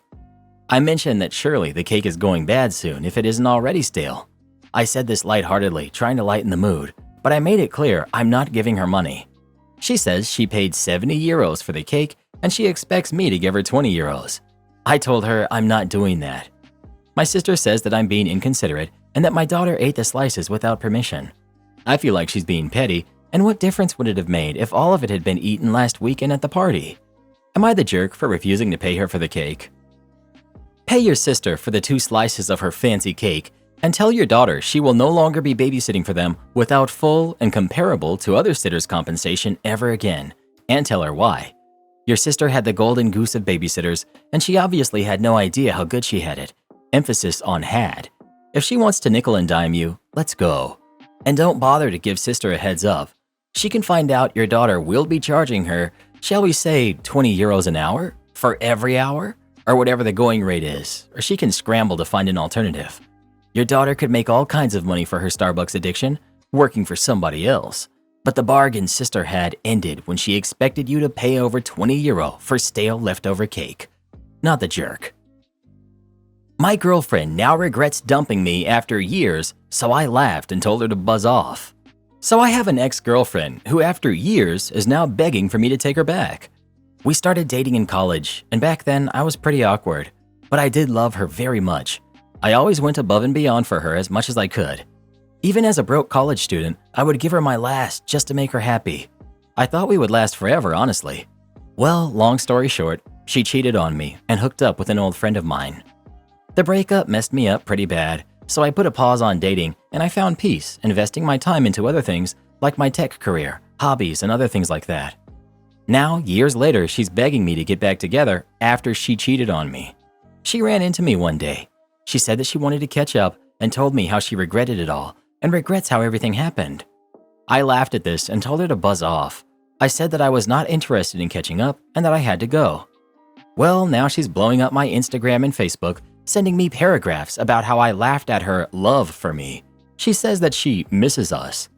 My buddies keep telling me that I should just take her back and start a family, like how I've wanted while I'm still in my early 30s since I'm getting older.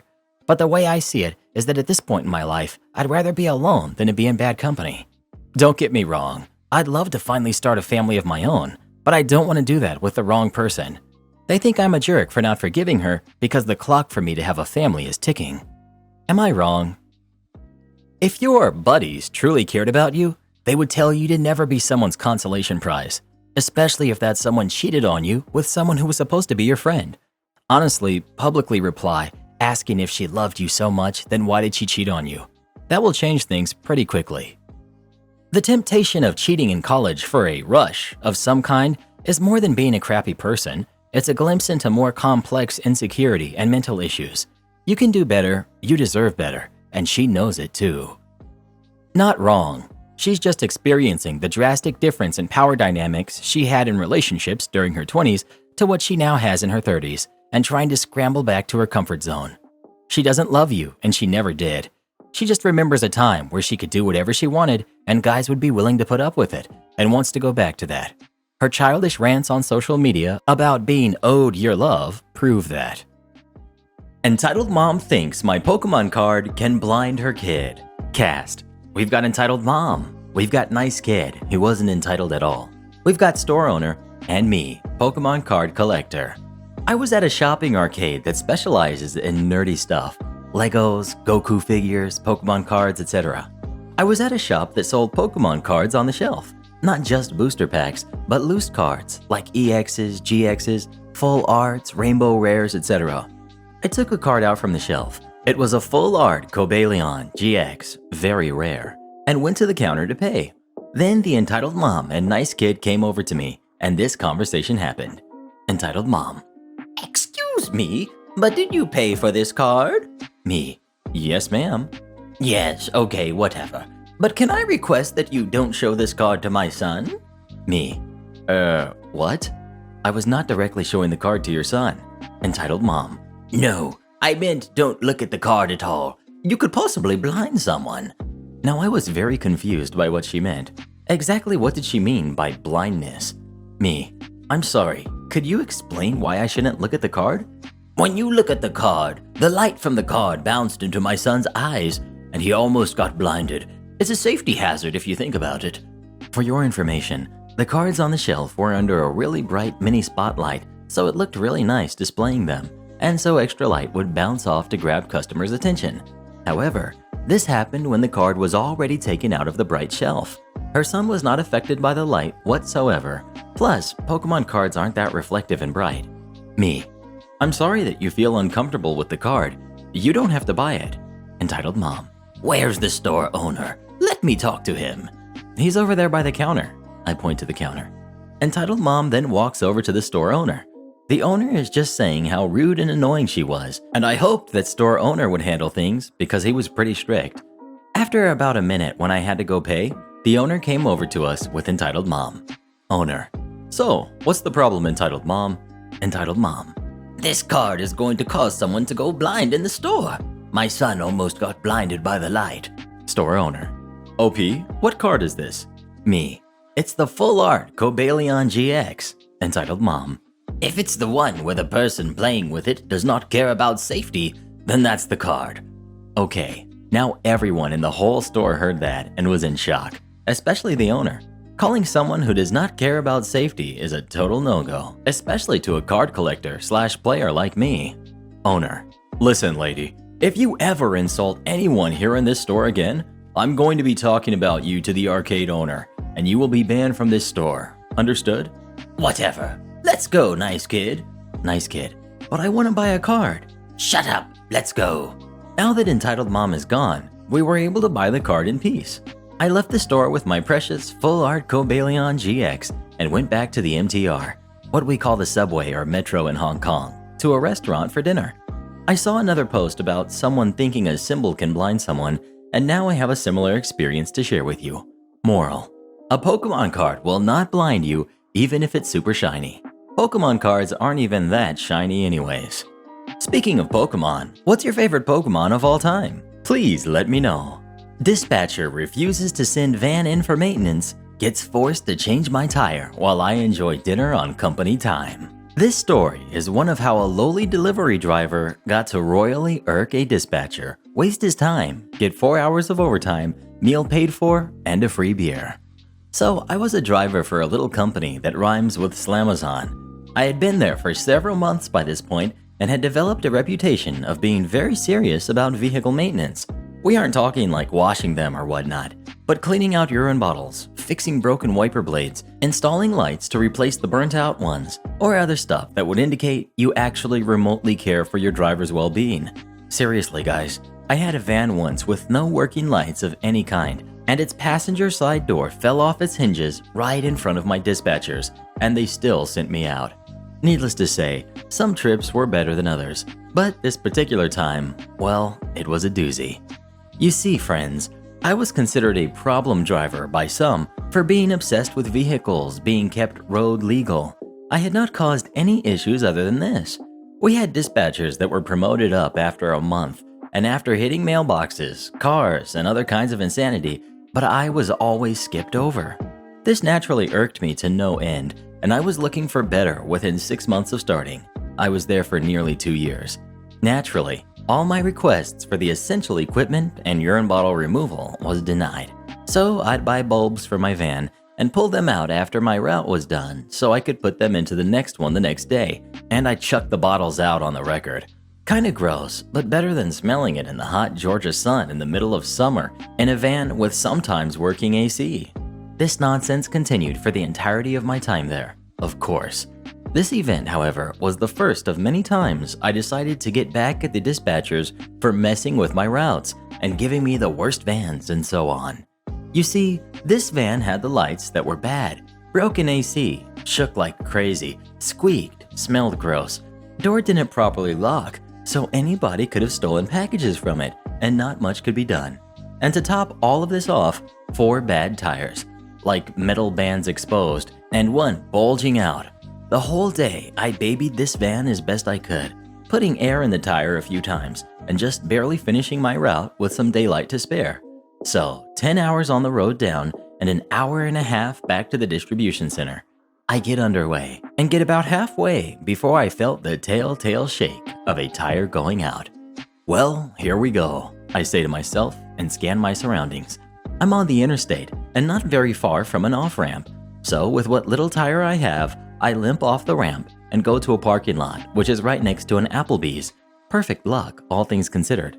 I call dispatch and give my exact location and tell them what happened. The conversation goes as thus. We've got me, Chuck It Bucket 007, and we've got the dispatcher, the jerk. Me. Hey, I got a flat over here at my location. Dispatcher. What? How? Me. Because you sent me out in a van that needed tires. Dispatcher. Fine, whatever. Everyone has gone home, so you're gonna have to wait till I get there. Me. Sure, that's fine. I'll stay clocked in then. Dispatcher.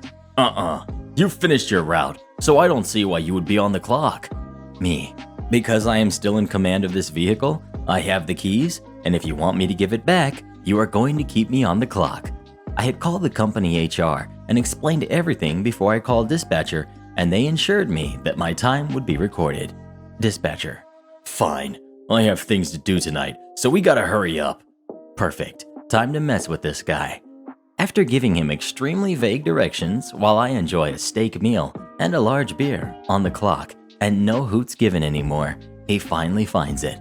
I go out there and see that he has brought the smallest, saddest, most not usable for the task jack in the center.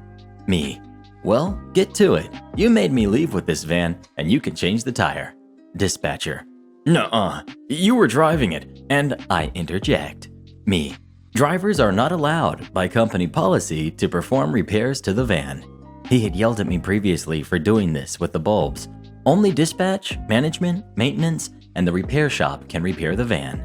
So I walk away to finish my meal while he tries to fix this flat with a jack barely able to lift the front of the vehicle and needed bricks and other items to even go high enough.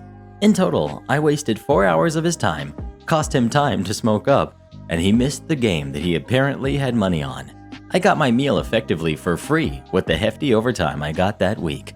As an extra smackdown, corporate came in and fired the manager, assistant manager, and this particular dispatcher for failure to maintain the vehicles to DOT standards and for mismanaging the DSP, delivery service provider, after my lovely chat with HR during the incident. I showed them the text messages and some of the recorded audio I had taken of dispatcher being a general jerk.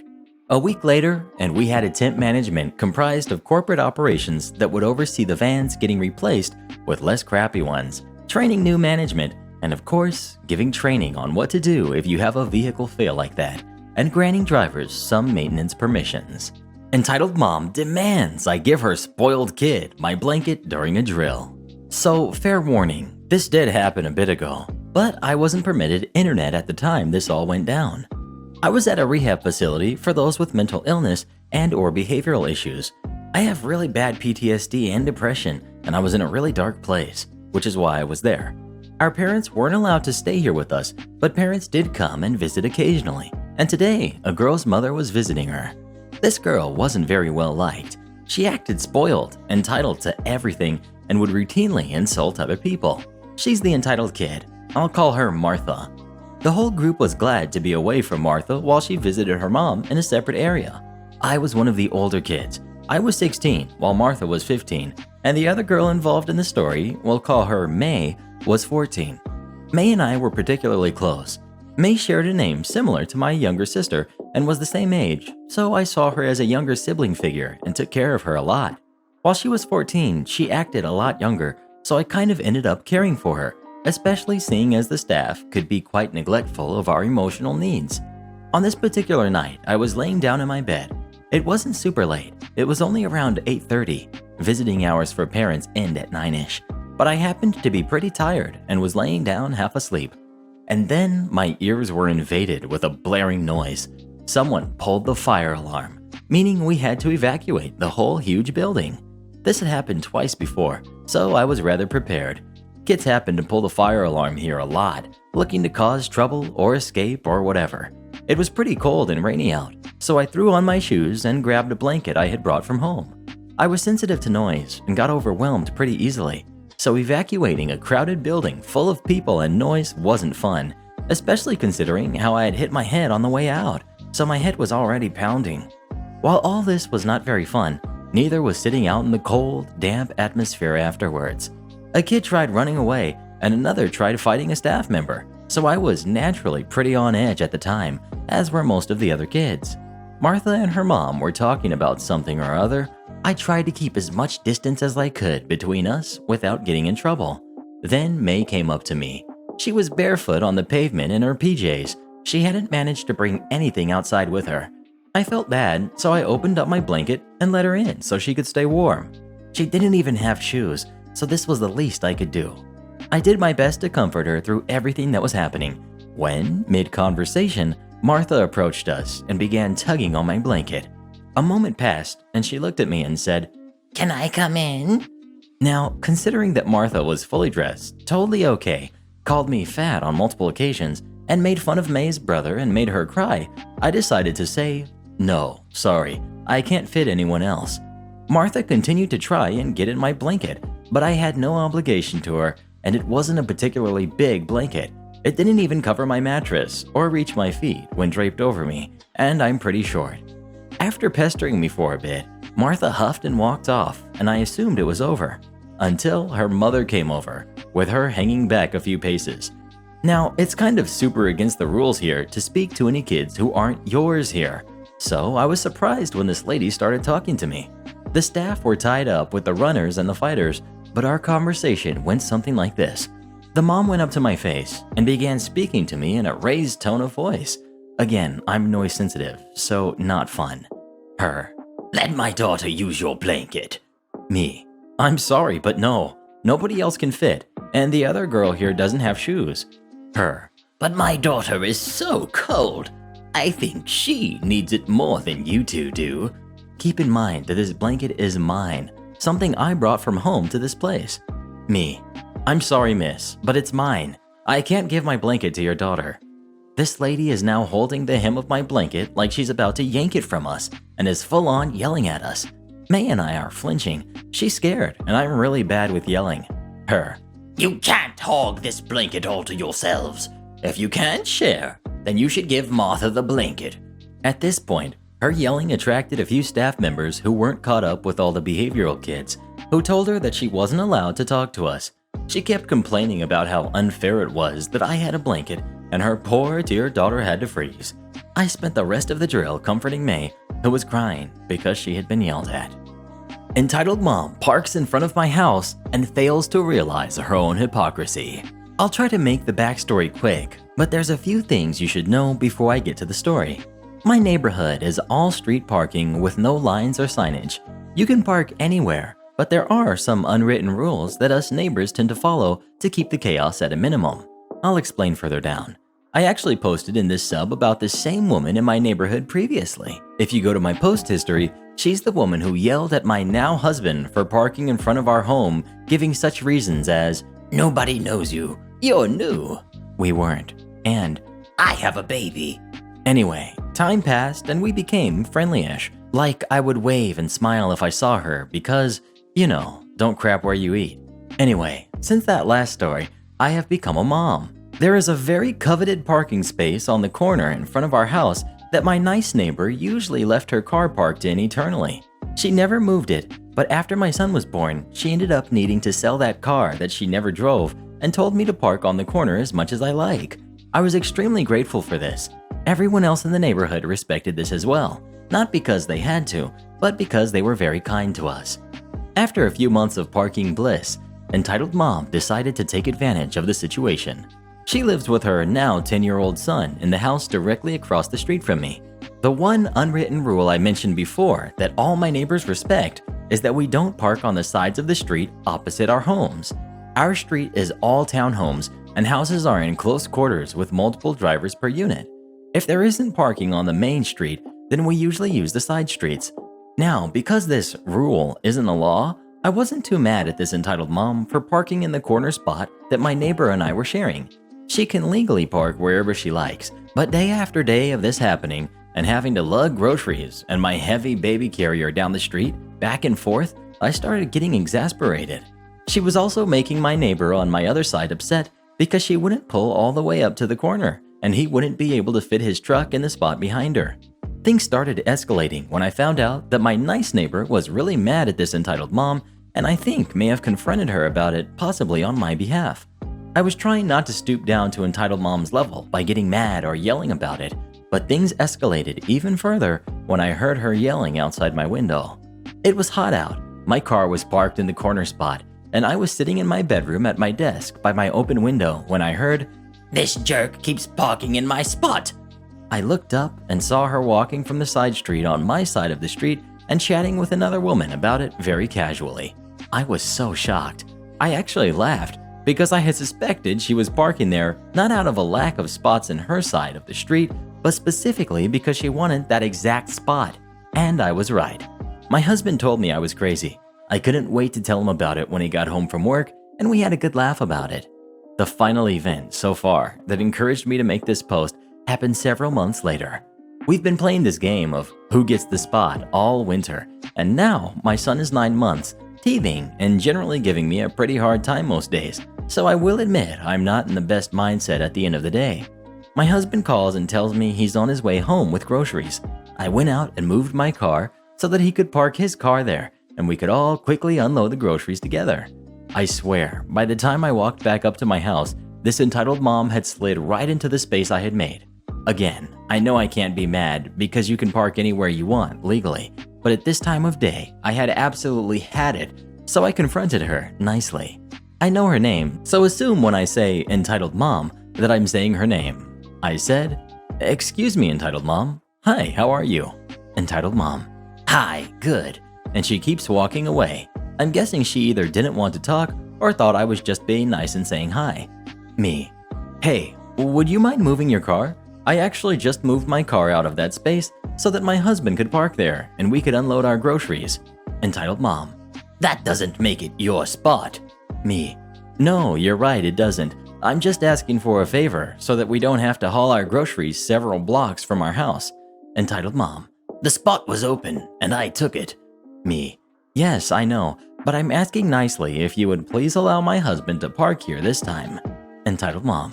She points across the street to a spot that is open almost directly in front of her own house and says, There's a spot right there. Me. I never park on the other side of the street. Why don't you park there? I think she caught on to what I was saying, but not saying. So then she comes at me with the excuses again, just like 8 years ago. Listen, I have a child. And oh yeah, I have a 9-month-old. So I totally understand why it's so helpful to be able to park close to your house. She just stared at me for a few seconds, looking annoyed. I was hoping my face looked calm and neutral, but who knows, I'm awkward as heck. She didn't say anything else after that. She just left. Entitled Mom demands I give her precious angel my laptop. So for those of you who don't know, I travel a lot because of business. My second to last flight I had is the one I'll be talking about.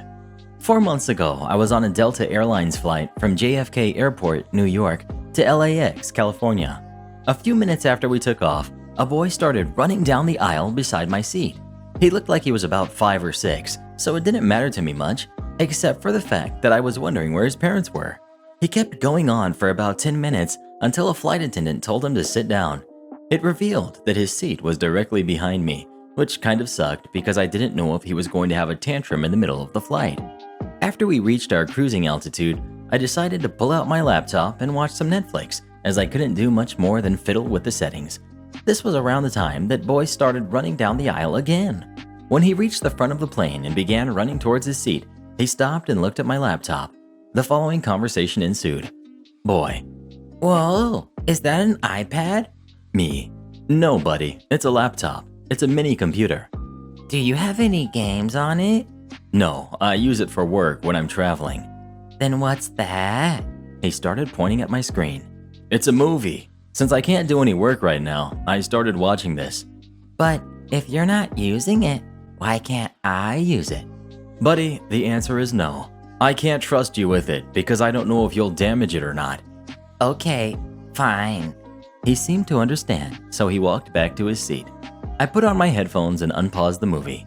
About 2 minutes later, I feel a tap on my shoulder and the crap storm began. Entitled Mom. Excuse me? Why did you tell my son he can't use your laptop? Me. Because I don't know if he'll damage it or not. Plus, I just got it. Oh, come on, he won't do anything. He's been good for the entire flight. Then why has he been running down the aisle? He just wanted to get some energy out. It's a long flight, you know. Can't you just give him the laptop for 10 minutes so he can play some games? Me. Ma'am, I don't have any games on here. I just use it for work. All I have is Netflix and Roblox. For those of you wondering why I would have Roblox, I downloaded it before a previous flight I was on with my nephew so he could play some games while we waited at the gate. Entitled Mom. I knew you had games on it. Just give it to me so he can play some games. She started reaching for the laptop. I slapped her arm away. For the last time, your spawn can't use my laptop. I've explained it more than once. Your son is not having my laptop. I did not give you permission to use it. The answer is no, and that's final. By the time I got that out of my mouth, a flight attendant noticed what was happening and came over. Flight attendant. What's going on here? Me. He stole my laptop and tried to hurt me. Kick him off the flight, now! Me. First off, that's not true. Your son asked me if he could use it and I said no, so he complained about it to you, and here we are now. Second, you tried to grab my laptop, so I slapped your arm away. Third, I turned the laptop off, then on. If it's your laptop, unlock it. Entitled Mom fiddled with random letters until I got locked out, temporarily. I then turned it around, put in the right password, and boom, it was back to the desktop screen. Flight attendant. Ma'am, sit down immediately. If you hesitate or do anything else to escalate this situation, we will have authorities waiting for you at the gate. Do you understand? Entitled Mom looked down as if defeated. Yes. I put my laptop away and waited for the plane to land. When we landed, I grabbed my luggage and got off the flight as fast as I could. I didn't see entitled mom or the boy anywhere, so I assumed the police were waiting for them when they got off. Speaking of Roblox, have you ever played that game? Do you like it or not really? Please let me know. Poor assistant manager just trying to do her job, but won't let me do mine. Backstory. I'm an electrical engineer for a steel company. The owner who I work for has a sister and brother-in-law that own multiple McDonald's. Knowing that I also do the IT at my company, my owner one year, around 2006 or 2007, came to me with a problem his sister was having in her home office where she ran her business. No problem, side work. I go to her house and clean everything up, get her stuff back up and running, and continue to do that each month because she is really cliquey and tends to mess stuff up bad due to impatience. Fast forward to 2008 and the recession hits. I'm over there one day and casually mentioned that my wife was looking for daytime work now that our youngest son is in school. She is promptly hired. A month later, and they decided to move the office to a real office instead of her luxurious, really it was, basement. There was nothing in this office at all. It used to be a plumber's shop. I'm promptly hired to put on a retainer to get the office up and running. New computers, new printers, server, all wiring, remote access, all the bells and whistles. It took a month. Fast forward about 10 years later, and my wife is now the office manager. I'm still on a monthly retainer for all IT work needed. I've also, over those 10 years, helped in some stores when new things pop up, like adding things to the network to be able to use our local university's college kids' stipend cards, etc. All the store managers know me. All the regional managers know me. The director knows me. And of course, the owners know me.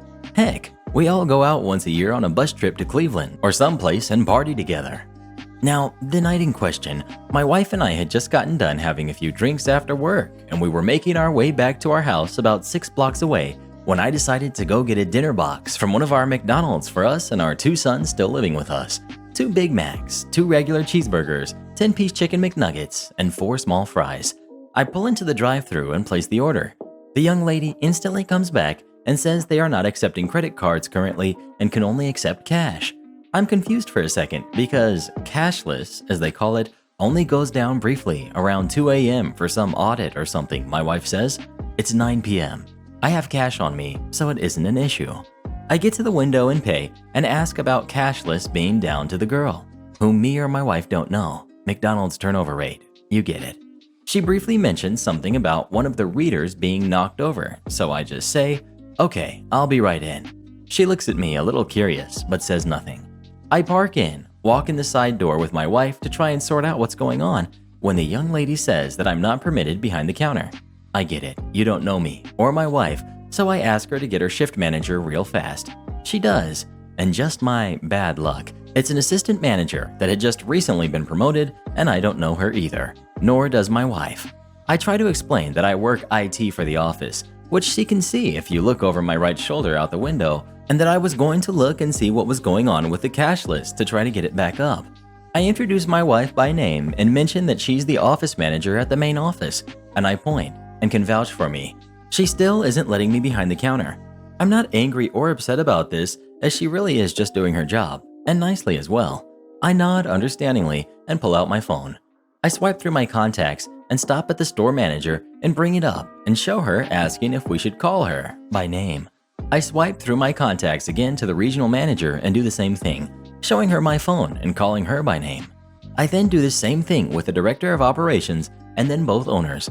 I finally just said, pick one. I know cashless is the main payment method and every moment it's down costs quite a bit. The light bulb went off and she nodded.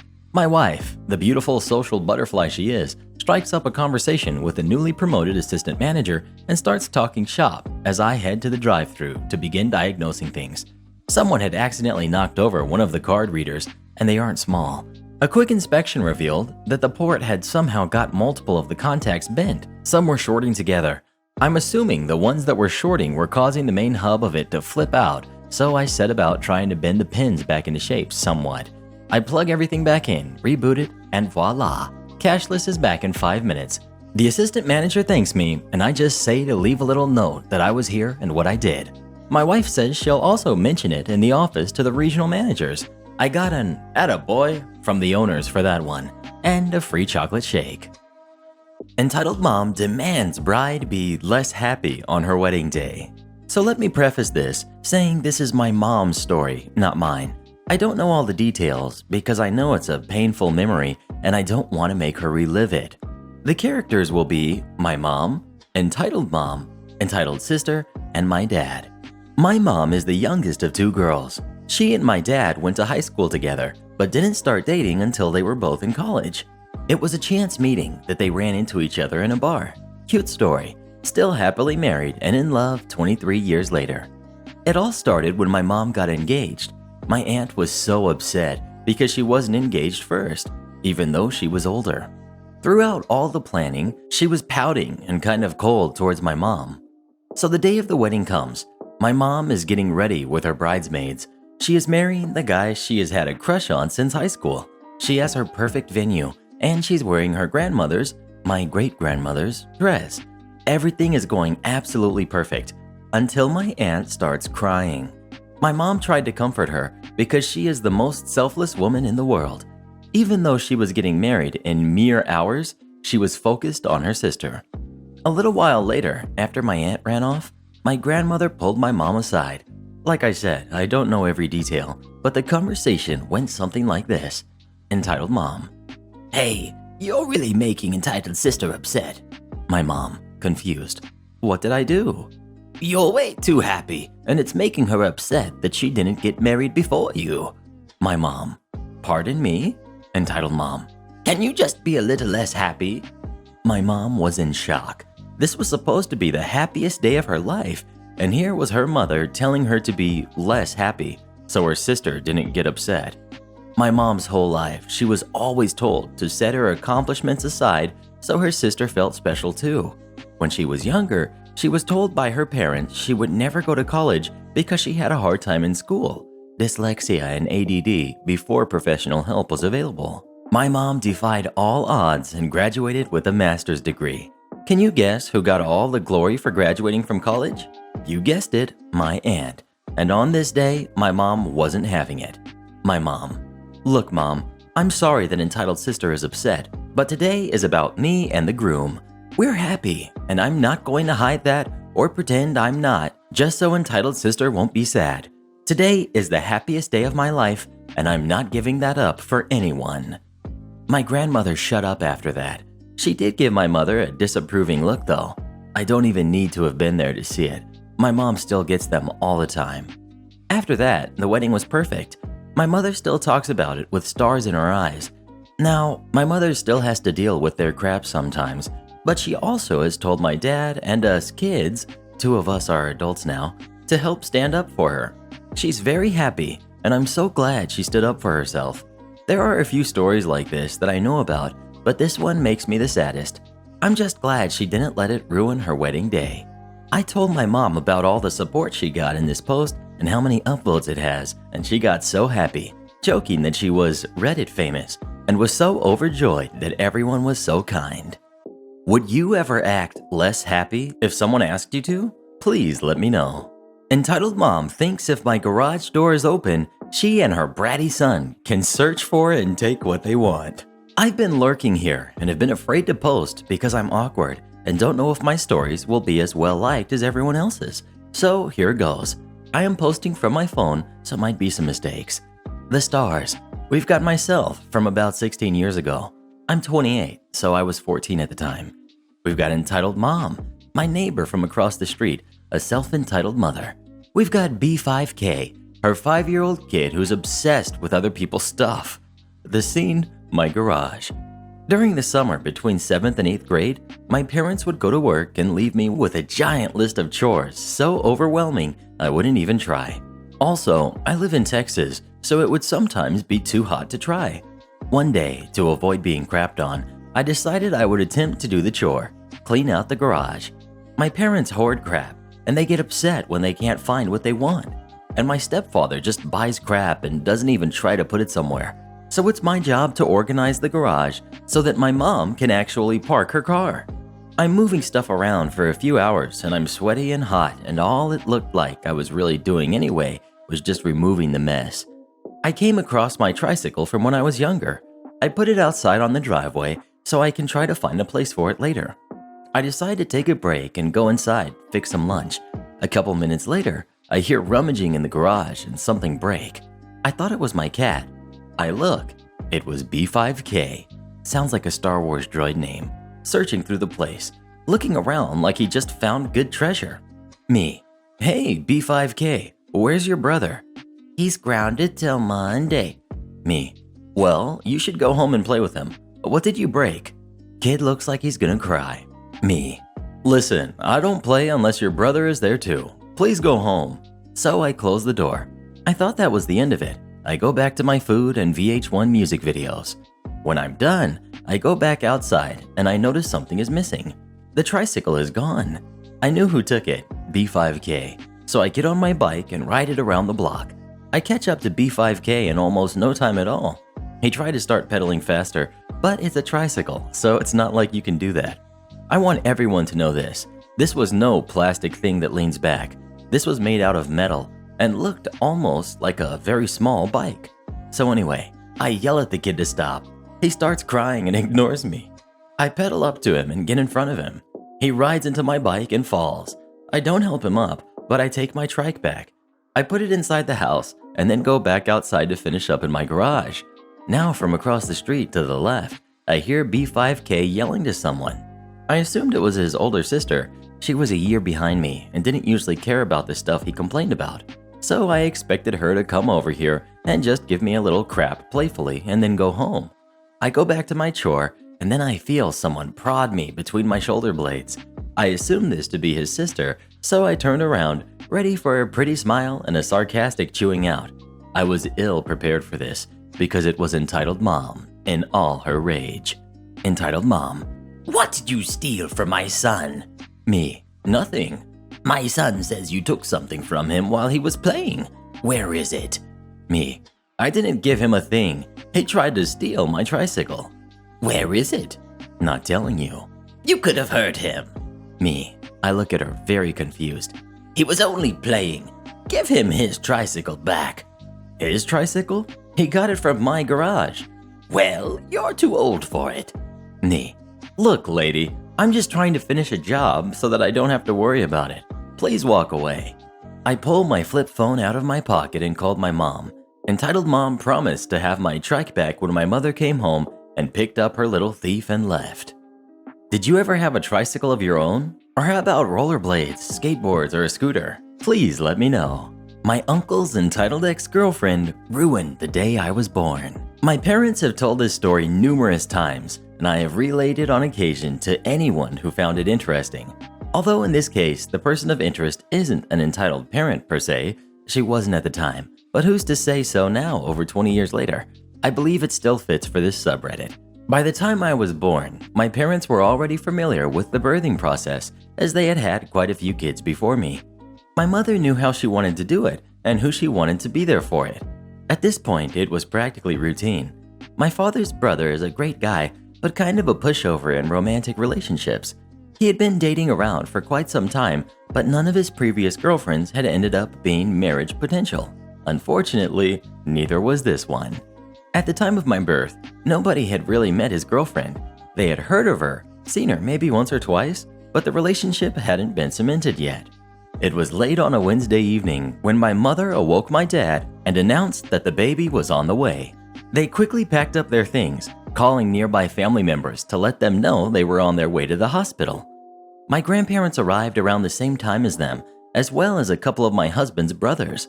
By this time, my mom had been in labor for several hours and was just about to enter active labor. She determined that only she and my father would be in the room for the birthing process. That's when entitled girlfriend spoke up as my mother was being taken into the room. Entitled girlfriend. What about me? My dad. What about you? Aren't you going to invite me in the room too? My grandmother. I don't think that's entirely appropriate. Oh, come on. I'm a woman, so I know what it's going to be like in there. I can handle the screaming and everything. My subservient uncle. That's not the point, entitled girlfriend. What are you talking about? I'm about to be family too. I have every right to be in there. Dad. It's not your decision to make. Uncle. I'm sorry, but entitled girlfriend, whining. Baby, you know it's my birthday. She wasn't lying. It actually happened to be her birthday. This baby's being born on the same day as my birthday. It just proves I'm meant to be in there. It's like a birthday gift for me. Dad, I'm sorry. What? Entitled girlfriend. If I'm not in the room for the birth, then how are they going to name the baby after me? Dad looks at Uncle, who appears to be just as surprised at her question. What the heck? Grandma. They are not naming the baby after you. We're here to be supportive, and you're making a scene. It's not fair. Dad walks into the room with my mom. Honey, you would not believe what I just heard. Uncle's crazy girlfriend thinks we're naming our baby after her. My mom. Why does she think that? Dad laughs. Apparently it's her birthday. Mom pauses. What time is it? Almost 11 p.m. Why? My mom. No way in heck I'm delivering this baby until midnight. And she held true to her words. She didn't start pushing until my dad confirmed it was midnight. Entitled girlfriend complained the whole time about how it was taking so long and she wanted to hold the baby, but she ended up leaving before the baby was officially delivered. Major kudos to my mom who managed to remain calm during the birth and have me when she was good and ready. Entitled mom thinks I'm not old enough to see Jumanji 2. I'm 14, but I've been told since I was 13 that I'm short for my age and have a bit of a baby face, and I'm cool with that. A lot of people are nice when they find out my actual age, but it upsets me when people are just stuck-up jerks about it. So here's one of those times. Bit of backstory. My mom's friend is a manager at a local Regal Cinemas downtown, and they've known each other since high school, and they're the best of friends.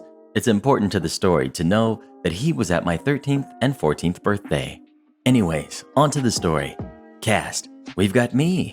We've got manager Buddy. We've got entitled mom / ticket receptionist. So about a week after Jumanji 2 came out, and I wanted to see it for the first time, it was Saturday, I asked my parents if they could take me. My dad said he couldn't because he was called for an emergency meeting at work, and my mom said she wasn't feeling well. My mom gave me $25 to go by myself, so I took an Uber and got to the theater 15 minutes before the movie. I went inside and pulled out a $10 bill. And this is how the following conversation went. Me. 1 ticket to Jumanji, please. The entitled mom, early 30s, stared me up and down from face to foot. Entitled mom. I'm sorry, are your parents here? Me, a bit confused. No, why? Isn't it obvious, kiddo? You need to be 13 and up to see this movie. Note that I was 14 during all this crap. Me, chuckling. Oh, I'm sorry. This happens a lot. I'm 14. Entitled mom, now getting upset. Don't lie to me, young man. You're clearly 10. Please leave. I'd never let my kids watch this movie. Me, also getting upset. No, I'm 14. I get it, I look young for my age, but I'm not lying. You need to leave before I call the cops. You are trespassing. I literally dare you to. Entitled mom actually called the cops. Entitled mom looking smug. There, I called them, you little jerk. At this time, Manager Buddy came out of his office and walked up to us and stood next to me. Manager Buddy. What's going on here? A woman came to me and told me there was some conflict out here. Entitled mom with a dramatic voice. This kid lied to me about being 14. Manager Buddy looked to me and this is what happened. OP, it's great to see you again. Can you tell me what's going on? Me. Sure. I tell him everything, including what she called me. And when I was done, he looked at entitled mom with the most intimidating death glare I've ever seen. Entitled mom, is this true? Entitled mom, now looking nervous. Yes? You do realize what age he is, right? 10.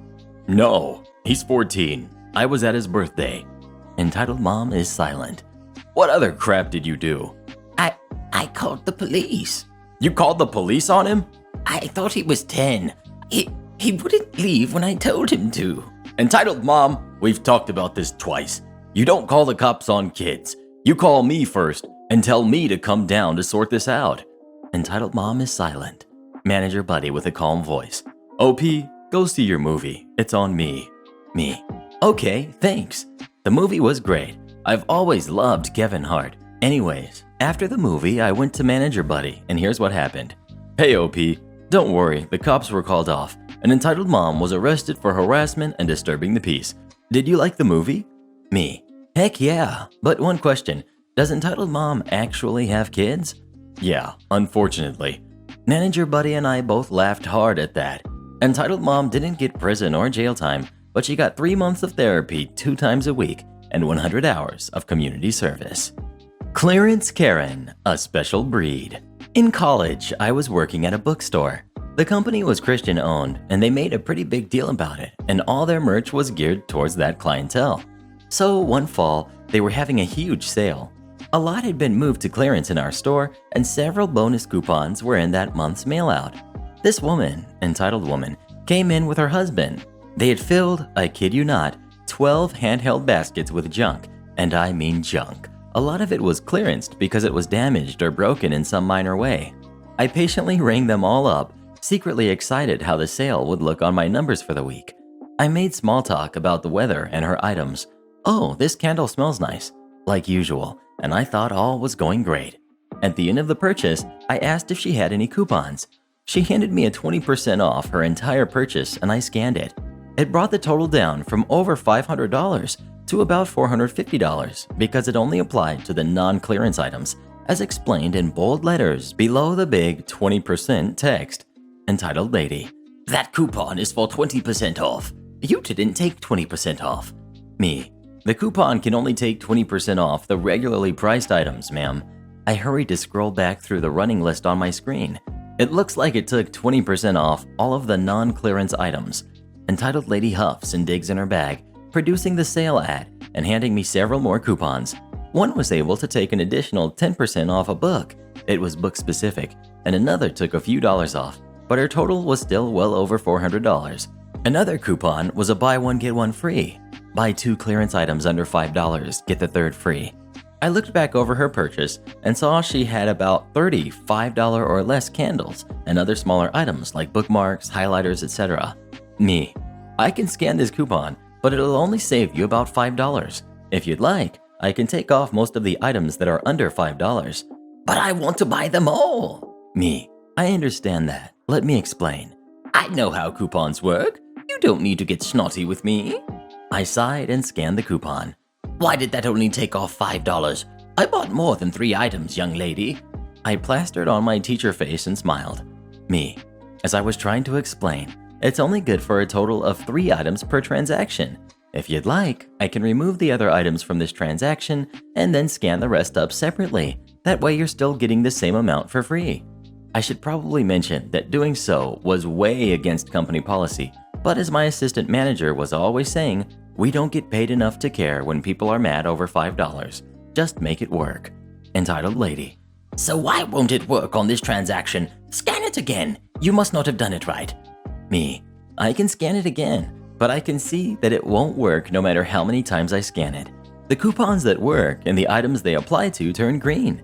And if it doesn't work, a big error message comes up and it'll say in red that it doesn't apply with a brief explanation of why. The system is saying it won't work because it has already been applied to qualifying items. Lose the attitude. I don't deserve this. I'm spending hundreds of dollars in here. Fix it.